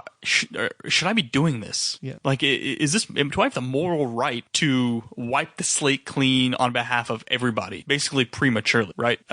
Should I be doing this? I mean, I actually really like this chapter, because it's where his whole life, his whole society, it's been all coming to this point. And I love that even though he's supposed to be this, this higher being, and no, this is preordained. We've already mapped all this out. This is what's going to happen. He still has these doubts, which makes you start thinking, okay, is that why he picked Whisper? Because Whisper has doubts, and Whisper, and he's looking for someone to confirm to him that there's another way. Mm-hmm. There's got to be another way to do this. But there's also the echo chamber because he created her people. So maybe he instilled in them that same doubt. He has to find a force outside of himself, which is supposed to be his god Ra, but they make a point of saying, well, you think I'm Ra, but am I really Ra? Or am I also, some other manifestation? Is this you questioning yourself, or is this your god confronting you with the terrible destiny that awaits? So he goes to Ra and he asks for if he's morally right to exterminate the universe. And Ra says, in other words, do you have a right to play God? And he goes, I sympathize with your situation, because he's a god. That's a question I've pondered 1,000 times over the past eons, and actually being a god hasn't helped in the least. You seek illumination to a question of conscience. We gods have never been very comfortable in that area. We're better suited to weightier problems. Matters of conscience we've always left for man to handle. And then Akhenaton says, screaming at him, then what am I to do? Who can I go to for guidance? And Ra says, I would suggest you look to yourself for wise counsel, for hasn't that been the only source of judgment you've ever truly trusted? Why at this late date do you drag religion into the things that are yours and yours alone to decide? Why do you bother dying gods with your petty problems? And he says, perhaps all you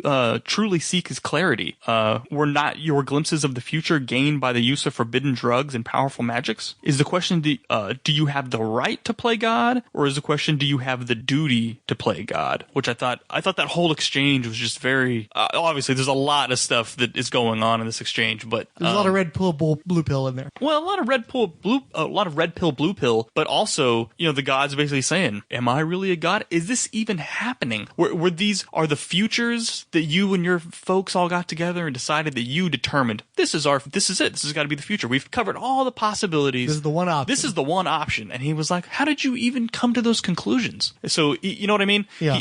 When is there ever only one option? He just keeps, and then I love that he's like, well, why are you turning to God now? Yeah. Why is it religion now? Where it was your science that the science told you there's only one possibility, and now at the very last minute, well, suddenly you're like, well, let me talk to a god now. Now it's all religion. What's like your morals never mattered before, but now that you've got this little bit of doubt creeping in, suddenly you're asking, you need clarity. Somebody needs to give you clarity, and he was like, look, man, you're gonna have to work this out for yourself. We don't have that kind of relationship, sir. Yeah. So then doesn't he just basically, he then shows him all of the futures at once, right? And then he runs through all these probabilities. I always loved how Starlin did this in his planets. He would have like these lines wrapping around the planets, not right, but it's like it's on the planet. They're asymmetrical. symmetrical, but still sort of geometrical. So, but they feel somewhat organic and yet alien because we don't have planets that look like that. Anyway, so after this confrontation with Ra is over, he sort of snaps out of it, and he was like, did that really just happen? He's like, there's no proof that I just talked to Ra. Like,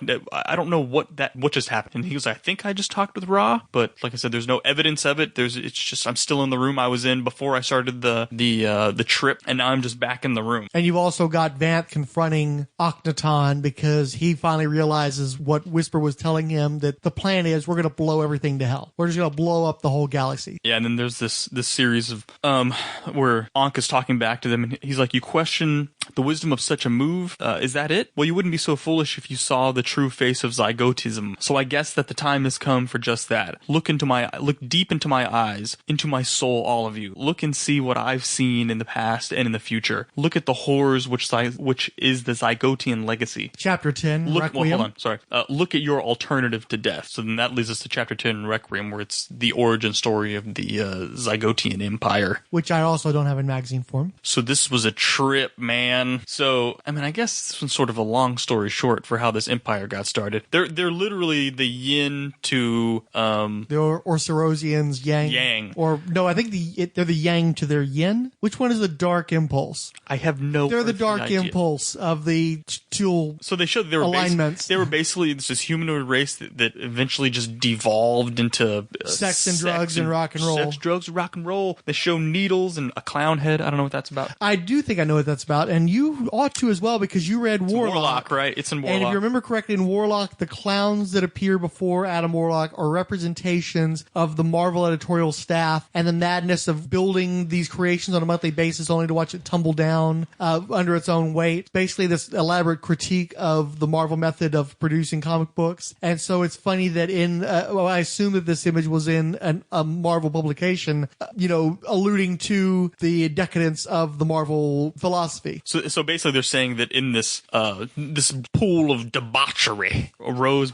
So I don't know. This is some very bizarre imagery, lots of imagery, crossy type things, and red-eyed military leaders and priests and cloaked figures of death that evoke Ingmar Bergman, but they go full on Skullface. Anyway, long story short, they built up a super shitty empire of a bunch of assholes. But they're an unstoppable snowball of assholes, and you just have to melt them down along with everything else. It's or a tumbling. Keep going. It's if the Milky Way galaxy was a giant mountain, and it's a small asshole that began tumbling down an asshole-covered mountain, and it just started getting shittier and shittier, just assholes until it was a critical mass of turnage. And at the bottom of the hill was the Osirans. Why didn't he just paint that?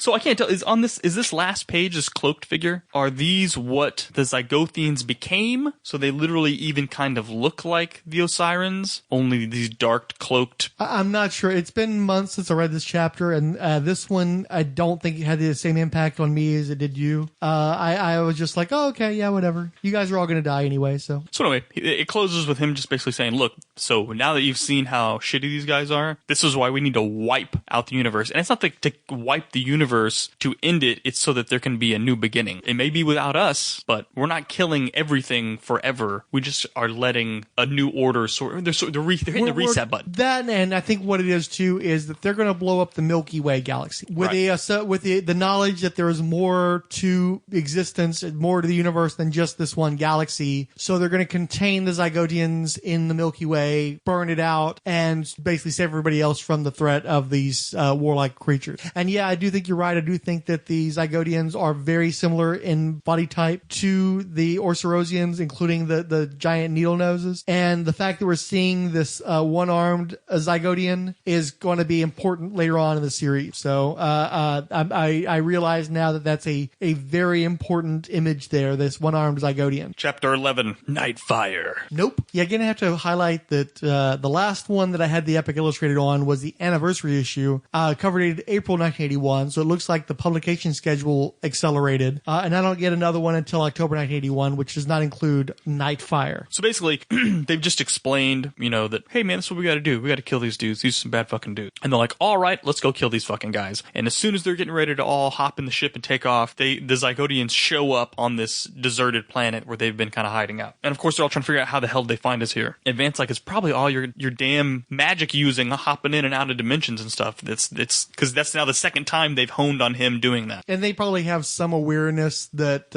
this dude is not good news, and we need to snuff this dude out pretty darn quick. I do find it interesting, too, that this chapter is full of teeth. Lots and lots of teeth. Starlin just decided, I'm going to draw all the teeth in these people's heads as they're scowling for page after page. Well, so here's the deal. Obviously, if the Osirans... Is that who it is? Man, I keep fucking this up, man. Yeah, what the Egyptian dudes. The Egyptian dudes, if they had thought through all the probabilities and decided to create the Infinity Horn, and that the dude who was watching the key to the Infinity Horn knew eventually of what the Infinity Horn was, you can therefore assume the Zygothians knew the existence of the Infinity Horn. Or maybe they've evolved over 100,000 years to the point where they're starting to see what the Orcerosians could see. Right. So I'm guessing the trigger was when all those dudes got killed around Vanth, when they saw an Osirian. With the Osirian. No, yeah. they're like, With whoa. Because I'm sure that it's prophesized that if you see one of these motherfuckers pop back up, you got to let everybody know, because that means that the fit is hitting the shan.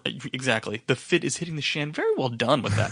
So now, instead of it just being, oh, we got to just track down these few little aliens, that's why you're seeing it, where they're actively trying to find this band of miscreants, trying to get into some hijinks and blow up the entire universe. Vanth is a miscreant. I don't know about the other guys. They're a bunch of little scamps trying to blow into a sonic tuba and destroy the entire Milky Way galaxy. So basically, Vanth's like, hop in my ship. What is the ship called again? Do not remember. Not really concerned about it. Well, because I was going to make didn't it do the freaking Kessel Run in 8 parsecs or whatever? Some bullshit. It's a big belly, Hindenburg-looking Millennium Falcon, yeah. So basically, he says he's stripped all the weight out of it and just loaded it with weapons. So he's like, let's get the plane. They're like, well, they're just going to blow the plane up, the ship up. And he's like, no, not this ship. Hop in. And he gets in and he trashes these cruisers that had flown in. And then he was like, because he goes, I can, what is it? It's not warp. The hell? Oh, he can go to light speed.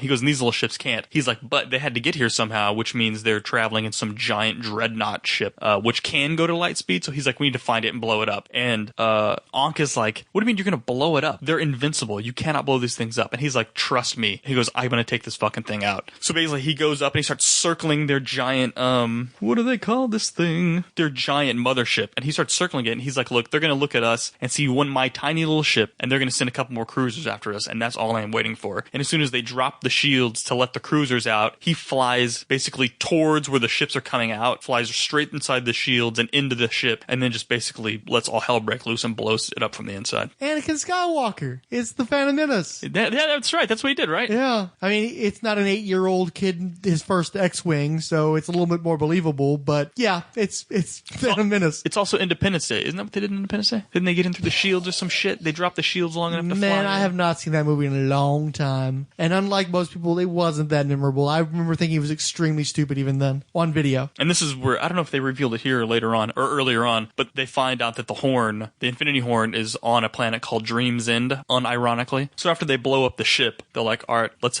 do this. And finally, my Epic Illustrated gets some use again. And we got some new advertisements too. We've got percolator oil filters. We've got 5 books for $1 with a book club membership, which includes an early edition of Firestarter. Shag is always talking about the Dungeons and Dragons ads featuring early Bill Willingham artwork. And I'm always like, yeah, okay, sure. But I never actually remember those ads. I only remember the ones with the super terrible juvenile artwork. And here finally is one of those fucking Bill Willinghams. And yeah, he's right. It is a really good looking ad, relative to the other ones at least. We get a Charlie and Flytrap story from Arthur Sedan. We get a text piece by Mark Wheatley. We get Trina Robbins doing some sort of Egyptian riff. We get one of the late Bernie Wrightson's Frankenstein lithoprint images. Rest in peace. We get some random fantasy pinup. We get some sci-fi thing with Tim Conrad artwork. We get the first part of a Charles Vess fantasy serial. Some more sci-fi stuff from dudes I do not know. And finally, we get another Rick Veitch story with yet another title logo that's all metallic, because this dude really loved doing metallic titles. But most importantly, we have Chapter 12, Dream's End, still on shitty paper that totally flattens out the colors. And basically, it's just the group having to siege their way to this planet until they can get through this this endless spiral staircase, which leads to a giant skull cave. So since I mentioned it in the last issue, so it did say in the word balloon here, it says, do you think they might have captured the Infinity Horn? Because there are already Zygothians on this planet. And he says, I doubt it. The horn is cleverly concealed in a temple below, which is of some alien word construction. It's nearly indestructible inside and out. And he says, besides, I don't think the Zygothians are even aware of the horn's existence. They probably figure the temple is just another one of Osiris' holy shrines which dot the galaxy. If they suspected otherwise, we'd have more than these reserve troops down here waiting for us. Still, let us hasten. The reason why I still think that's bullshit will come on later on in this issue when we're talking about it. Okay. I do have to point out, too, that I do believe they weren't called the Infinity Gems back in the day. I think that got started when, or maybe they were the Infinity Stones, or vice versa, but I don't think Starlin's fixation with the whole Infinity word had started yet. So this, I think, maybe the genesis point of that. From all the death that the Infinity Horn can inflict comes the life of corporate branding, especially creator-specific corporate branding. And so there really isn't a lot to this chapter besides the final, conversations between Akhenaton and his disciples as they determine for sure whether or not they're going to blow that horn. And then it's going to take a little bit of time for them to get it in tune, I guess. It's going to be down to Akhenaton and Vanth on a narrow passageway holding back legions and legions of Zygodian mercenaries. And that's where that chapter concludes. Which is why I say they may not have known the horn was on that planet, but they had to have known the existence of it, because they shot up a couple ships and they're sending like everyone after Vanth and I'm just hearing like Leon the Professional. Everybody? Everybody! I don't get that joke. You never saw the Luke Besson film? No. Huh, okay. Jean Reno, Natalie Portman? No? Okay. It was Gary Oldman, so if you can hear that line delivery. Hey, do you want to flip through the magazine? I'm reading your mind. You're looking for the Bernie Wrightson Frankenstein print. I'm merely flipping through the issue. Chill out. But yes, more pyramid stuff. There's a lot of these stories have the same kind of imagery. They're all pulling from Chariots of the Gods. There's a lot of surfing upon the zeitgeist in these things. That's a Howard Chaykin cover, by the way. Didn't we interview Howard Chaykin on this podcast? He never turned up in this feed, I don't think, or maybe briefly. It was for my Martian Manhunter 60th anniversary special, but I've yet to actually take the full interview and put it in any place, which is sad because a lot of those interviews are 2 and 3 years old, so I really should. Very cool. And we've officially exhausted all of my issues of Epic Illustrated that feature chapters of Metamorphosis Odyssey. Well, there's only 2 chapters left, so basically he's saying they can't blow the horn yet because like everything in all dimensions kind of has to line up, so they have to wait. Basically, that's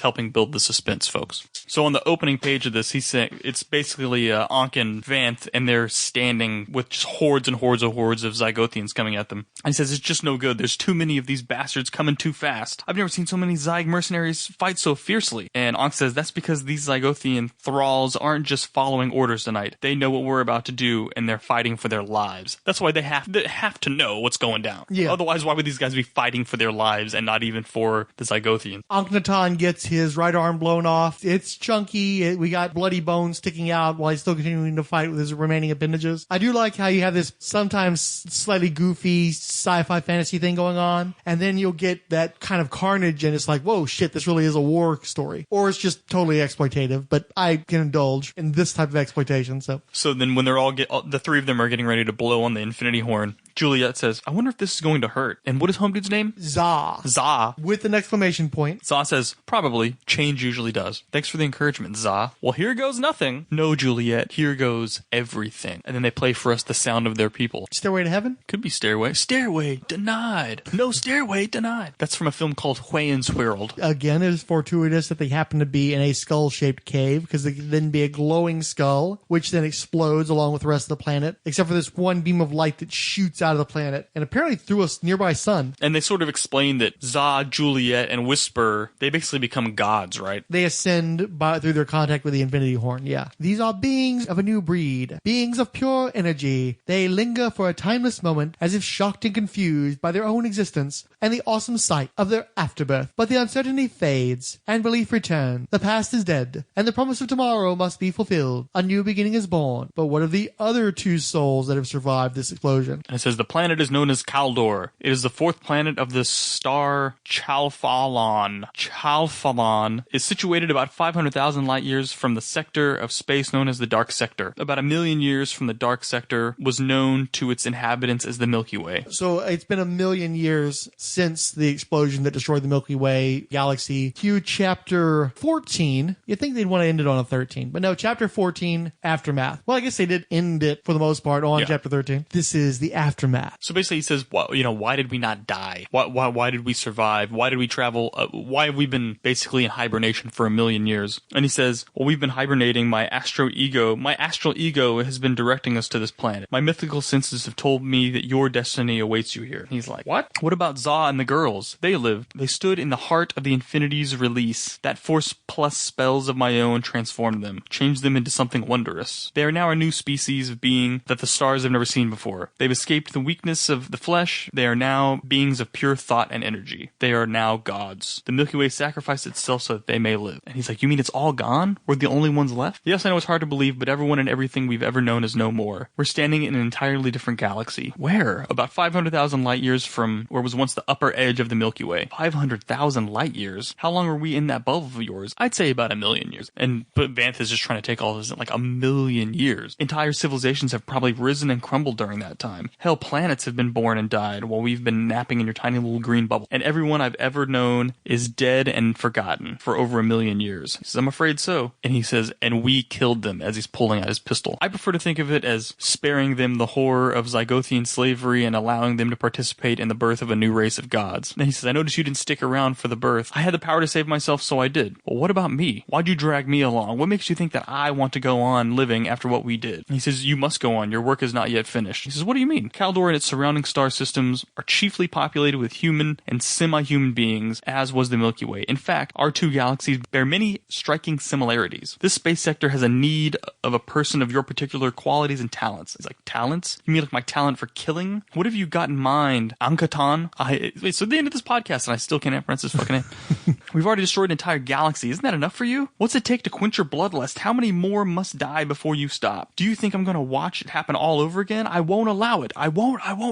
And then he just starts plugging away at Ank's body. Bop, bop, bop, bop, bop, shooting him. And he says, you're right, Vanth. Killing was one of those talents I saved for you. Thank you. He's like, what? You see, the people of this galaxy are at a moral crossroads. They're at a point of technological advancement where they could change the worlds into scientific gardens of paradise or breed their own race of Zygothians. You must live so that there will be someone to lead them down the right road. Me? You won't be alone. Others will help you, but they'll need you to survive. Why me? Because you've always been with me and now know the way. You've come from the halls of death, the message of life. Make them hear that message, Vanth, or suffer the same damnation I suffer now. You must either be their savior or their destroyer. Yes, the Infinity Horn yet exists, and you know where to find it. It rests among the stars, gone black. It awaits your failure. Do not fail. Such a fate is a terrible thing to face and an impossible burden to carry afterwards. You mean? Yes. I goaded you into killing me. Do you think that you're the only man who fears his dreams and memories? The message must go forth, but I'll not be the messenger this time. I'm sorry, Vanth. And he perishes. He says, alone. Nothing that was is anymore. Only the emptiness, memories, pain, and guilt remain. The nights are yet to behold a promise of nightmare and horror, and the changes for absolution seem remote. For yesterday's sins live forever within one's heart, and the damned always walk always alone. And that is the end. It's interesting, too, because we don't get to see any other living beings. We're seeing trees and gravel, including the shallow grave that Akhenaten gets buried in, but we don't know what this new tomorrow that,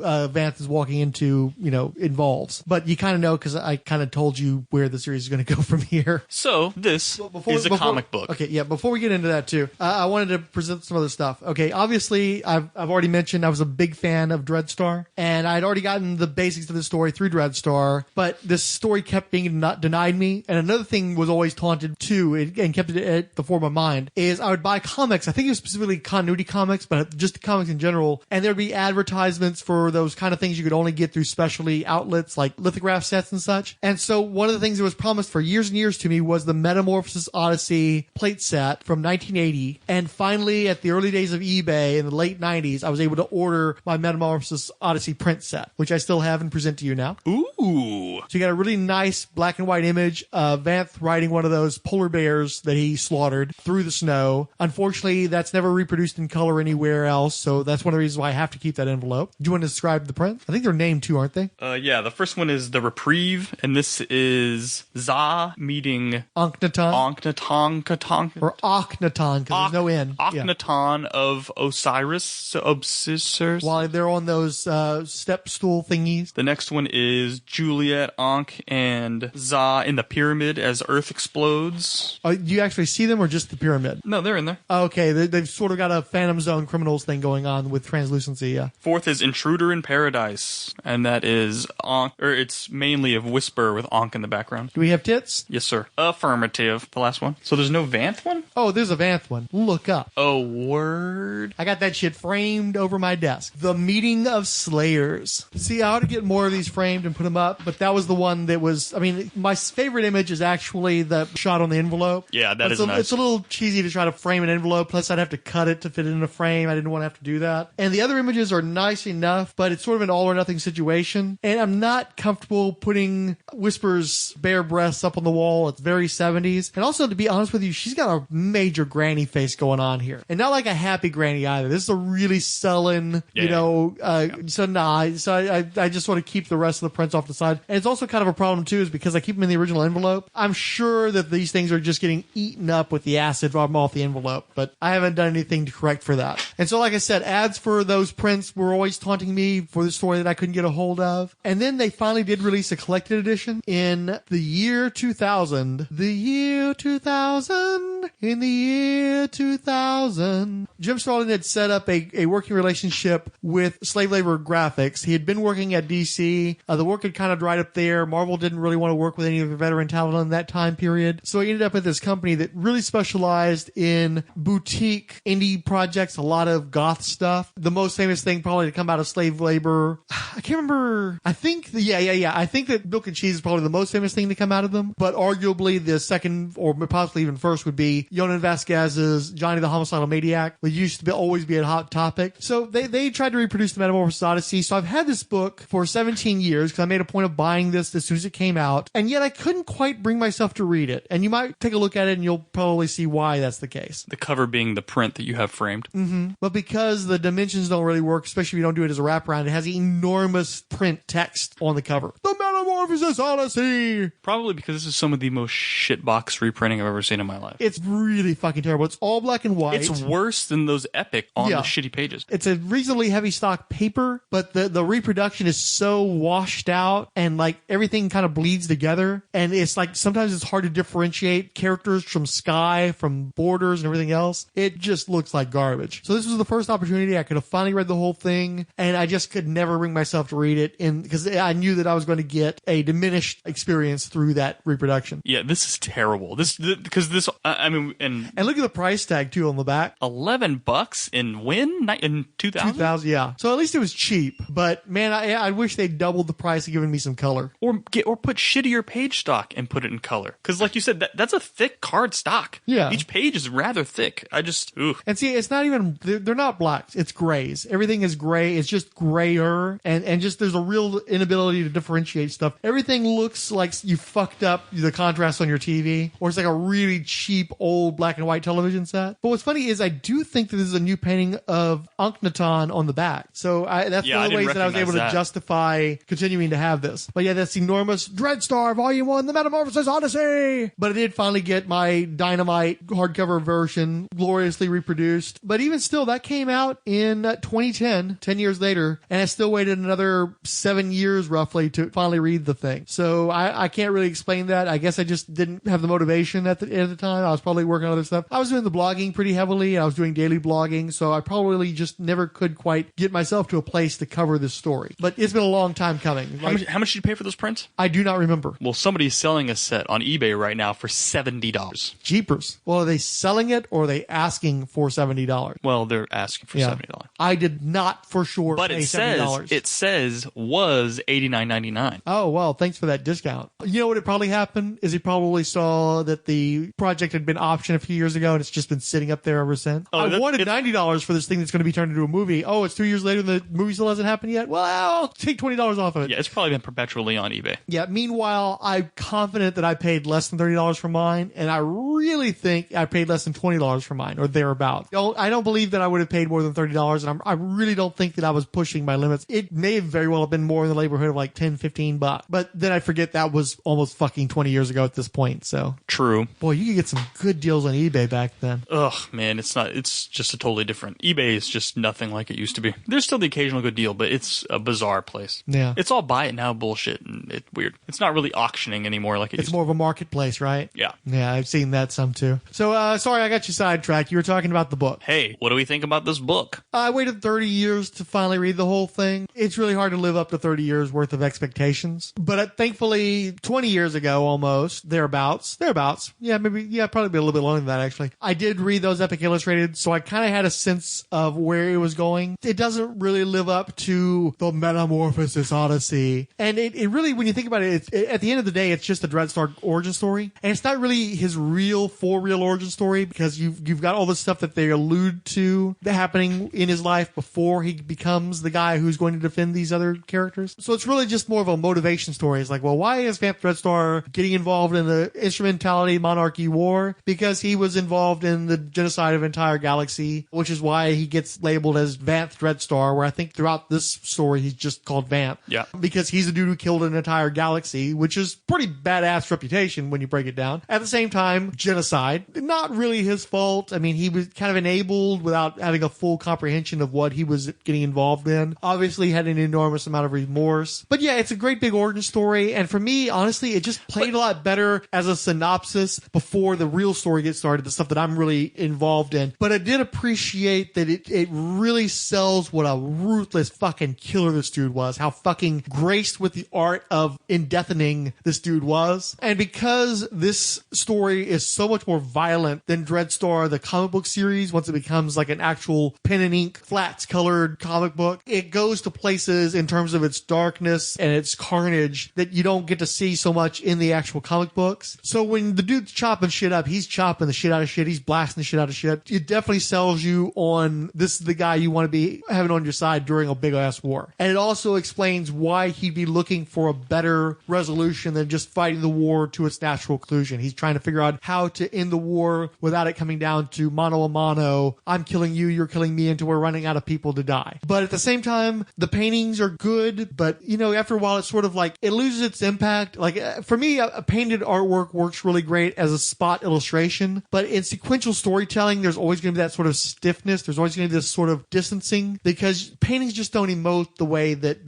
cartooning, like a comic book, you don't get the emotions from the characters. If you're going to take the time to do a spot illustration, like you and I were at the museum today, we went to the Houston Museum of Fine Arts. And so when you see a painting that somebody has labored on for a fucking year straight, where they're just working on every single tiny detail of the face and trying to get so much personality and character into this one image, then yeah, you totally can pull it off and you have an image that stands the test of time. But when you've got a comic artist who's used to telling sequential stories, who's trying to do action beats, so you're got more of a fast pace, and you don't have a year to devote to a single image, then you're not going to be able to convey as much in a painting. And honestly, I think as you can through cartooning. I do think that there's a value in what you can convey through pen and ink that you just can't get with a painting without an extremely exorbitant amount of labor going into it. So I don't get drawn into the characters as much. I don't get a registry of their emotions from the images like I would from a comic strip. And because I think that Starlin knows from the beginning that all these characters are going to be dead by the end except for Vant, you can feel the investment he places in his anti-hero that you just do not get with any of the other characters, including Akhenaton, even though we're spending all these pages with this guy. And you do get some depth into him, especially during his experience with Ra. But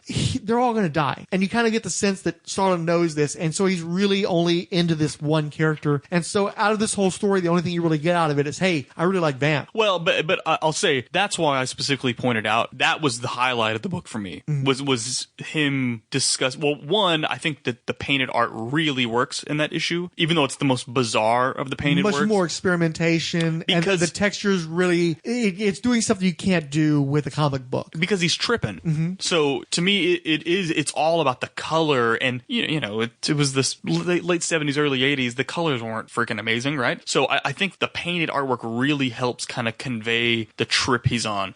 And again, he's talking to a giant Ditko style humanoid energy shape, right? So I think that really works. And then again, that's where that's when you're getting to real emotions about what this guy has been burdened with, that now you're really feeling that he is literally the last of his kind, and he's got his finger on the trigger, essentially, even though he's not the one who blows the horn, but he's the one who's going to finally put all this into motion and wipe out the entire galaxy. And that's when he's finally like really whereas before everything is very mechanical, which I think it was probably intentional. I planted the sword here, I gave this guy the key, I created this race, it bestowed this beast with knowledge, and that's just sort of how everything Here's is our going. epic journey laid out for you. Here's point A, point B, point C. We're going to have to go through all these points to complete our cycle. But that's when it gets to that issue with Raw, where all of a sudden he's just like, I don't know what the fuck I'm doing. Yeah. Should I be doing this? What the hell? Will you please give me some sort of confirmation? You're my god. Just say, yeah, I'm supposed to do this, and I'll go do it. And he's like, sorry, man. You have to figure it out yourself, dude. And so that's when I thought that's when the art, because you're right. Look, that's why a lot of these dudes that do really, really highly detailed covers are good as cover artists. You know what I mean? That usually when you take a cover artist and have them do there's a reason why they don't do whole books, right? It's like, if cover artist is your groove, stick to cover artist, because once they do get in, it is hard for them. Every panel is just a cover of a book, and it doesn't work like that, right? With that said, I thought a lot of this was just, I don't think there's enough action because there's really large stretches where there's not action. Yeah, kind of ponderous. So in that, to me, the painted art isn't that big of a burden on it, because it's not like there's not a lot of action. It is literally just people talking. But that's part of the problem is it's so much just people kind of talking. It's like, right. It's not very fantastic. It's not very engrossing. And a lot of times it's a lot of circular conversation where it's like they're going out of their way to not tell you something essential for a long period of time there. And then they finally just go ahead and tell you. It's like, well, you already figured it out. Here's what's going on. And then they still are kind of talking about it, but they're not getting very deep into it. They're not really digging into the topic of, hey, we're going to genocide this joint. And that's some heavy fucking shit. And you never get to have an opportunity to see these guys, with the exceptions. You know, you do get to spend a little bit of time with Akhenaton and Ra. You do get to spend some time with Whisper, but I don't know, it doesn't feel like you ever get in there deep enough to where I don't feel for these characters enough. Yeah. I don't feel you would be their like, struggle. I don't shouldn't they all be struggling? Yeah. Shouldn't they all be trying to come? But I guess when you look, Juliet lost her whole planet. And Juliet was shit. She's nothing. Right? But she lost her whole planet. Mm-hmm. So I kind of see where she's like, oh, fuck it. My planet's all gone. She doesn't know of other races. So why would she really be struggling with this, right? Other than that she would be killing herself. Yeah, Whisper's leaving a paradise that still exists, that's still vibrant. Right. So her struggle makes a little more sense, right? And Za, I mean, he was in a shithole anyway. Right. He was going to die. He was going to kill himself anyway. At least now he is. I think he describes it in the book as a better death. So then I guess it does kind of make sense. I guess why would they really struggle? I mean, maybe that's why they were chosen, right? One whose planet's gone. The other one, she was born to eventually do this. Yeah. And then you've got Za, who was going to just kill himself anyway. Yeah. So but unfortunately, time, it still makes sense. Yeah, but you've got Whisper, whose sole existence is to serve as a conscience for Akhenaton and to be the one who does the reveal for Vant. You've got Za, who is just the big dumb thug who doesn't contribute anything besides his origin story and showing, this deprivation, giving Starlin a chance to draw this deprivation. It's a harrowing journey that Za was on in his story. But after that story is over with, he's just the big lug that's hanging around the margins, gives you an opportunity to show how powerful Vant is. And then Juliet is completely worthless. The only reason for her to exist is so they could introduce the fact that Earth is in this story and it ain't there no more. Mm-hmm. And so she's the last Earthling, but they invest nothing in her. And in fact, even within the context of her story, there's nothing there. You're really spending all your time with all the other characters. She's just the chick who's far enough away from the explosion so she doesn't die. And she's the one who gets picked up by Akhenaton. So she's there representing for the human beings. But you don't give a shit about her. It's all about Vance. So after a while, it's like, I wish the story had been like, I think the story is the length that it is to convey an epic scope, not because the story needed that much length. Well, and it's really much longer than it needs to be. I think it needs to be pointed out that even though it's 14 chapters, it's not 14 comic books. Each chapter is maybe 8 pages long? Maybe 10 pages long? Yeah, unfortunately, the Dynamite edition does not have a page count. No, so just like how much is... I'm going to say maybe 100 pages. So like 5 comic books. Less than 5 comic books. Yeah, it's a miniseries. But right. I mean, so... It's a 4-issue miniseries worth of story, though. It sounds like a lot of story. And when I said we're on chapter 14, scene, it sounds way more intimidating to read than it actually is. And for as much talking as there is, it's still a fairly quick read for 120 pages. 120 so it's about pages. a 6-issue miniseries. Again, there is a lot of dialogue, but it's not like 80s comics. It's not like Chris Claremont wrote it. Yeah. I mean, this is still it's not a slog to read through. It's a reasonably brisk read. It's just frustrating, especially if you already know how it's going to resolve. Getting there, there's a lot of circular conversation that you don't really need once you've got the perspective of where it's going. So I wish that they had gotten some more character stuff in there. I wish that they'd gotten me more invested in the individual characters. I wish that they had gotten more into the moral dilemma. It really feels like they kind of rushed through that toward the back end of the story. If they're not going to do that, if they're not going to dig a little bit deeper, then they need to just truncate it. If it's 120 pages, then it's probably about 88 pages worth of story. So go ahead and cut it down to that, or you're going to need to give me a little bit more. But as an experiment for Starlin, it's nice. It gives him a chance to do the painted artwork. It gives him a chance to tell a finite story of great scope. And the story still is finite. Yeah. I mean, you don't ever have to really know what Vanth goes off and does. You'd be curious, but you could lop that last chapter off and have your complete story. You know what I mean? That last portion literally is called Aftermath, where it's setting up where Vanth's going to go even next. keeping that story, you don't have to tell what he actually does. Exactly. You just have to go, okay, you're the guy who survives. It's up to you to figure out whether or not you're going to do better in this next universe, and you could end it there. Yeah. It's fine, but it would have been kind of your typical late 70s, early 80s, kind of pseudo profundities, and just like, it just wouldn't have worked that well. You need for me, I need the series that follows, because the series that follows is better than this origin. And it really does just feel to me like it's about telling you, It's about the price. Are you talking about the price, or are you talking about the actual ongoing series? All of it. I think that the price at a fraction of the length is a better story than the entirety of the Metamorphosis Odyssey. But certainly the Dreadstar series that follows, especially that first year, is some of my favorite comic books that have ever been published. But now I'm hugely biased. I have no reservations about pointing that out. But I still think that they're great stories. Although I will also say that where the Metamorphosis Odyssey is much less clear about its forebears, its inspirations, it's sort of a goulash of a whole bunch of different inspirations. So you can't just point to one thing and be like, that guy's story just repurposed. But Dreadstar is much more Star Wars. It's Star Wars, the series, with some twists to it. This is more of its own thing. It's just, I think maybe that's part of the problem, is it's much more fantasy, science fantasy. And I like hard sci-fi, and I don't really like fantasy at all. So you're getting too much fantasy in my sci-fi, and I'm not really grooving on that very much. But I needed it to be more thoughtful, more philosophical, or more scientific. I need more than just this sort of nebulous fantasy bullshit. But it sets up a really cool anti-hero that does get to play a significant role in future stories. Yeah, I think it works a lot better knowing that this is just the first. If it was just its own, like you said, if it was its own just sort of self-contained story and then it just never went anywhere, you'd be like, oh, okay, this is just another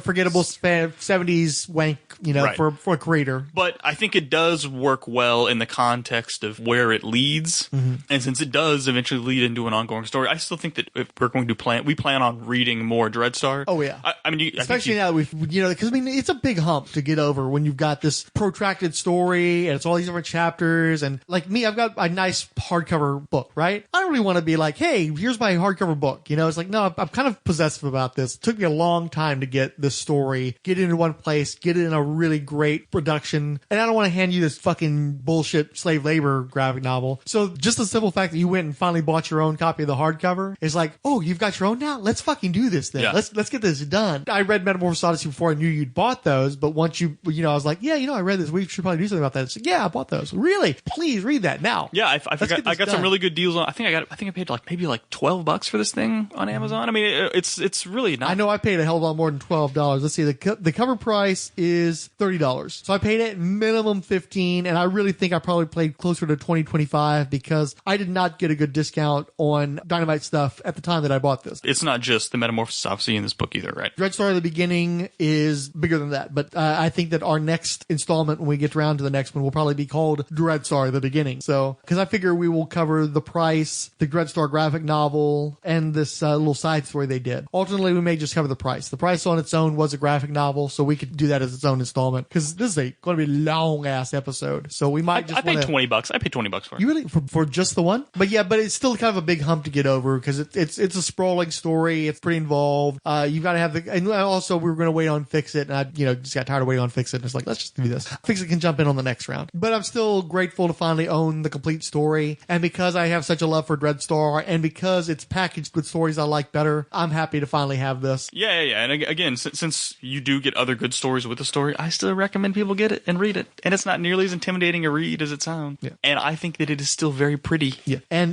the hardcover has the silver sword on the back, too, which is totally cool. Yeah.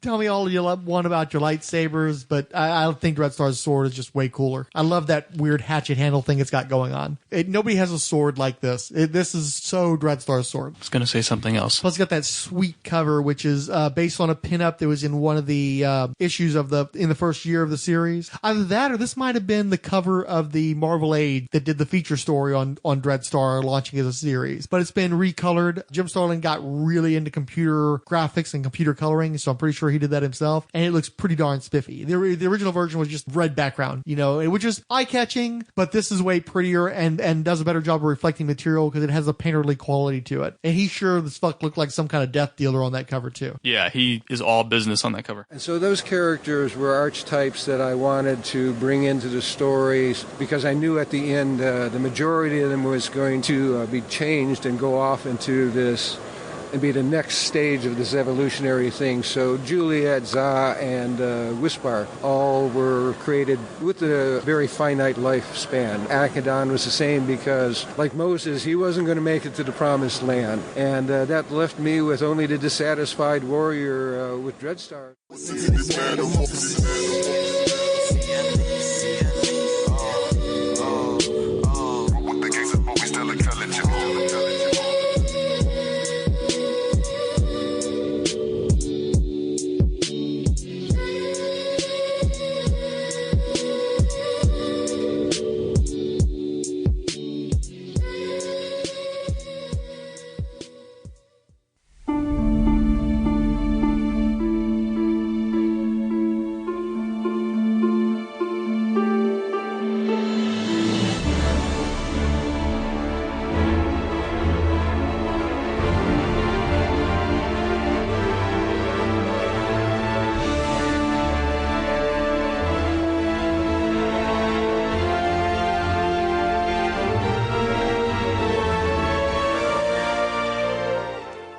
So real quick, we don't get the underguides out very often, even though we've got a back catalog of material that's been recorded going back years. That is pretty much entirely my fault, in part because of just momentum. Like, we would record one, and then I'd want to do like 3 weekly Marvel superhero shit like that. It's a more popular show anyway. But one of the major reasons why we don't get underguides out very much is I committed to reading Dave Sims' Cerebus as an ongoing thing. And the fact is, with all the other shows we do, especially some of the deep dive research that I do on some of these, particularly Spawnometer, but also with Marvel superheroes, there's a nasty tendency where I get bogged down in that, and then the thought of reading even one issue of this 1970s comic, which is written in the Bronze Age fashion, with a lot of words, takes, a half hour plus to read them, it seems like. And the thing is, these are parodies of Conan comics, and I grew up reading Conan. I loved Conan in my early years, but they're flowery. There's a lot of purple prose. They're also repetitive because it's barbarians, so how many times can Conan sneak into a castle? How many weird mutated versions of a jungle animal can he fight and kill? How many times can he get betrayed? How many times is he going to throw some harlot over his shoulder and drag her off somewhere? And so Cerebus is a Conan parody, and it does a lot of the same stuff that those Conan comics does. And so it's like, it takes forever to read an issue. I get bogged down in other shit, and I just don't get it fucking done. And so that's like the number one reason why we don't get more underguides out, is because I'm just too busy not reading Cerebus, doing other things. The comic compilation Swords of Cerebus used to collect, if I recall correctly, 4 issues of Cerebus at a time. And I was trying to cover 6 because that's what a typical trade paperback runs. And it just takes me too fucking long to read 6 Cerebus comics. So I'm going to try to pare it down to 4 and actually make an effort to read these more often and hopefully actually get some underguides out on a quicker basis. So this first Swords of Cerebus 4-issue bit, we're going to start with the story Flurrock. It's been a long time since we've done an episode, even though our production is up this year because we got more than one out in a year as of this episode. Where we left off with Cerebus is that he is commanding, or is like a lieutenant to commander, of a barbarian horde of Germanic dimwit. They're gathering together to sack a city that's run by Groucho Marx, who is this incredibly corrupt politician. Cerebus is trying to gather all of his resources together, everything he needs to take over this city. And so in this first story, it's mostly spent with him hanging out with this Gunther, I think, or something like, who's just a big dumbass barbarian guy. And so after they've sacked this city and everybody's dead, this group of merchants is coming into the city and they want something out of these merchants. And it doesn't work to just kill them all. They need to actually talk to them. So what ends up happening, Cerebus finds out a little bit more about how the barbarians operate, that basically there's this one dude who's smarter than the rest of them, who's convinced them that he communes with the god of this people, who tells him what to do. And Cerebus realizes, well, I could pull that kind of shit too. I should take advantage of this in the future. And so when the merchants come to town, he manages to convince the merchants that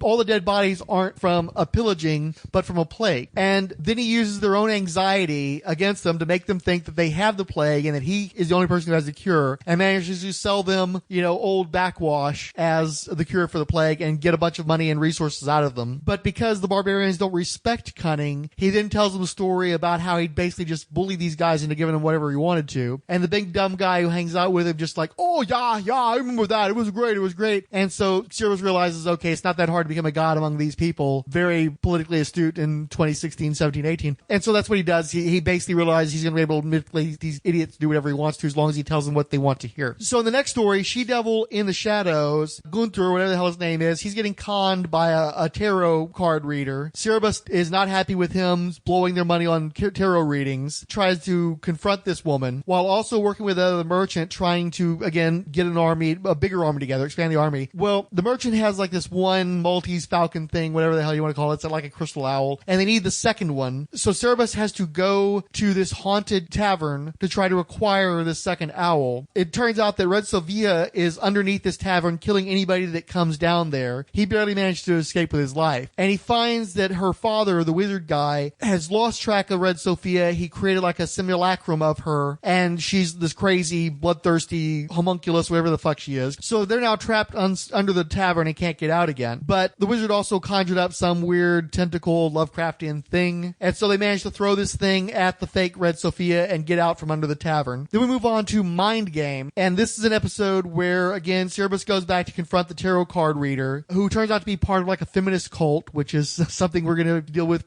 Dave Sim further down the line. And they see value in Cerebus. They think that he's like an incarnation of their god or something. And so they drug him and they try to brainwash him. And meanwhile, while he's trapped inside of his own mind, his spirit sort of travels and makes connection to like another otherworldly being. And so he's going back and forth trying to figure out what he can do to manipulate these women to get himself free. He fails, and so the issue ends on that point. And then somehow he ends up back in Bedouin, the city that he was in many other issues ago, where he was hanging out with the cockroach, the Batman knockoff. Well, this dude has now become Captain Cockroach. He was found after Cerebus left him to rot, and he was conned by a politician into becoming this xenophobic spokesperson. Anything you could say that would be wrong about Captain America being like eugenics experiment and a specimen of white superiority. And there's a lot of allusions to World War II era comics that demonized Asians. They're yellow people with funny eyes that they're supposed to fight. But in the city, they never actually see these people. But they're able to demonize them so much that they're able to raise up armies to attack these people to make sure they never make it into the city. And so Captain Cockroach is helping to sell war bonds. It's funding the army. They bring in Elrod, the wizard, to help them as well. He's basically serving as the Bucky to Captain Cockroach. And the way that they managed to make this guy superhuman is the guy's such a dimwit that they talked him into doing all this weightlifting by like moving all the stuff in the politician's house from one place to another. That's how he built up his big muscles. And they're selling the war bonds on the idea that, if we get enough money together, we can find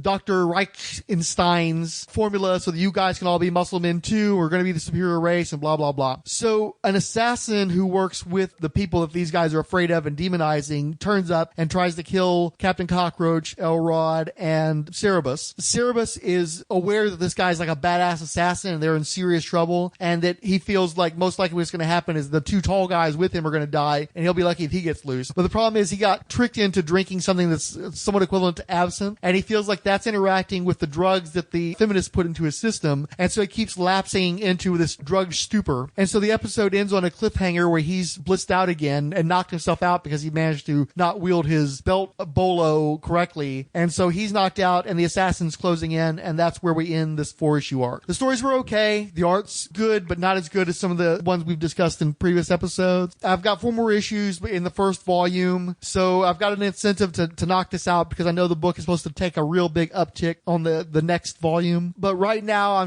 I'm really tired of the Conan parody stuff, and the whole Captain Cockroach thing is so out of nowhere, and it's not a continuation of the story. I don't know how Cerebus got here, why this is happening, and I'm just not into that. And I want him to wrap this stuff up and get on with the stuff that everybody praises. I'm really tired of the first volume. It's one of the reasons why it's been so long for us to get these episodes out, and I really need to shit or get off the pot on this front. I need to either commit to the Cerebus thing and get these things read so we can get episodes out, or I need to give it up. Sim needs to step up his game to hold my attention, especially given that the reads are so involved. Plus the issue where he's in his own mind, it's basically just him in really badly laid out pages because it's trying to show like hands, the hand of fate and all this other kind of bullshit. And so it's difficult to understand in what sequence the panels are supposed to be read. So given that I've seen Dave Sim do some interesting panel layout and that the work he's done in that area is praised, I guess he had to experiment to get to that place. And that issue, I think, was a failed experiment and hopefully a learning process not to do it the way that story was. And there was like probably a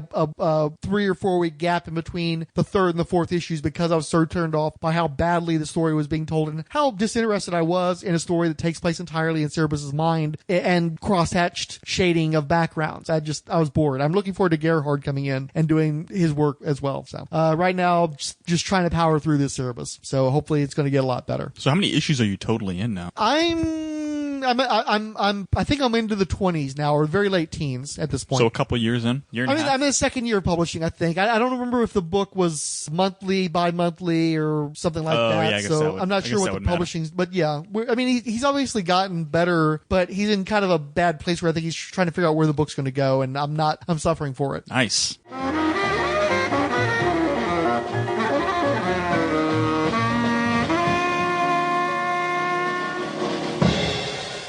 All right, this is already a really long episode, so I'm going to try to make this quick. On the Underguides Graphic Novel Podcast, Volume 4, Alternate Comic Spinner Rack, Joe Crawford found the panel of that damn douchebag dog. We'll put that up on the blog. Joe himself picked up some alternative comics and was excited to check them out. Offered up a picture. We'll run that on the blog as well. Alternative Comics' Twitter stream was happy to hear that and posted a Will Ferrell yes, yes, yes gif. Keith G. Baker got on the Google Plus and +1 Volume 3, Prison Pit of the Earth Pig, and the Alternative Comics episode.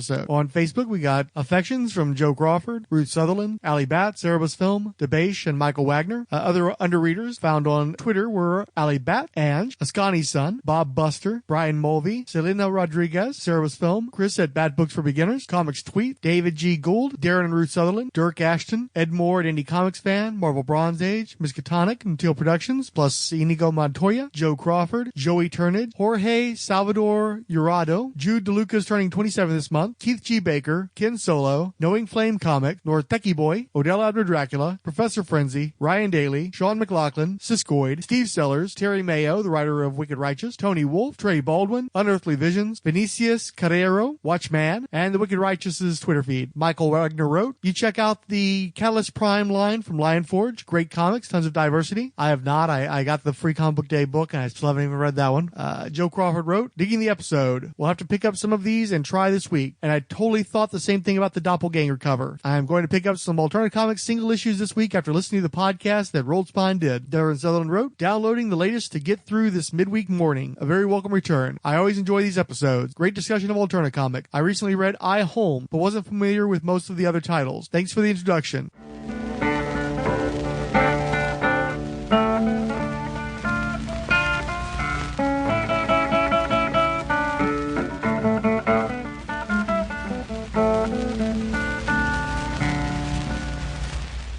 The Underguides is a Rolled Spine podcast. All references to copyrighted works and audio clips employed are believed covered under fair use, with no infringement intended against their copyright holders. The views expressed in this podcast are assumed legitimate, truthful, and solely possessed by the speaker.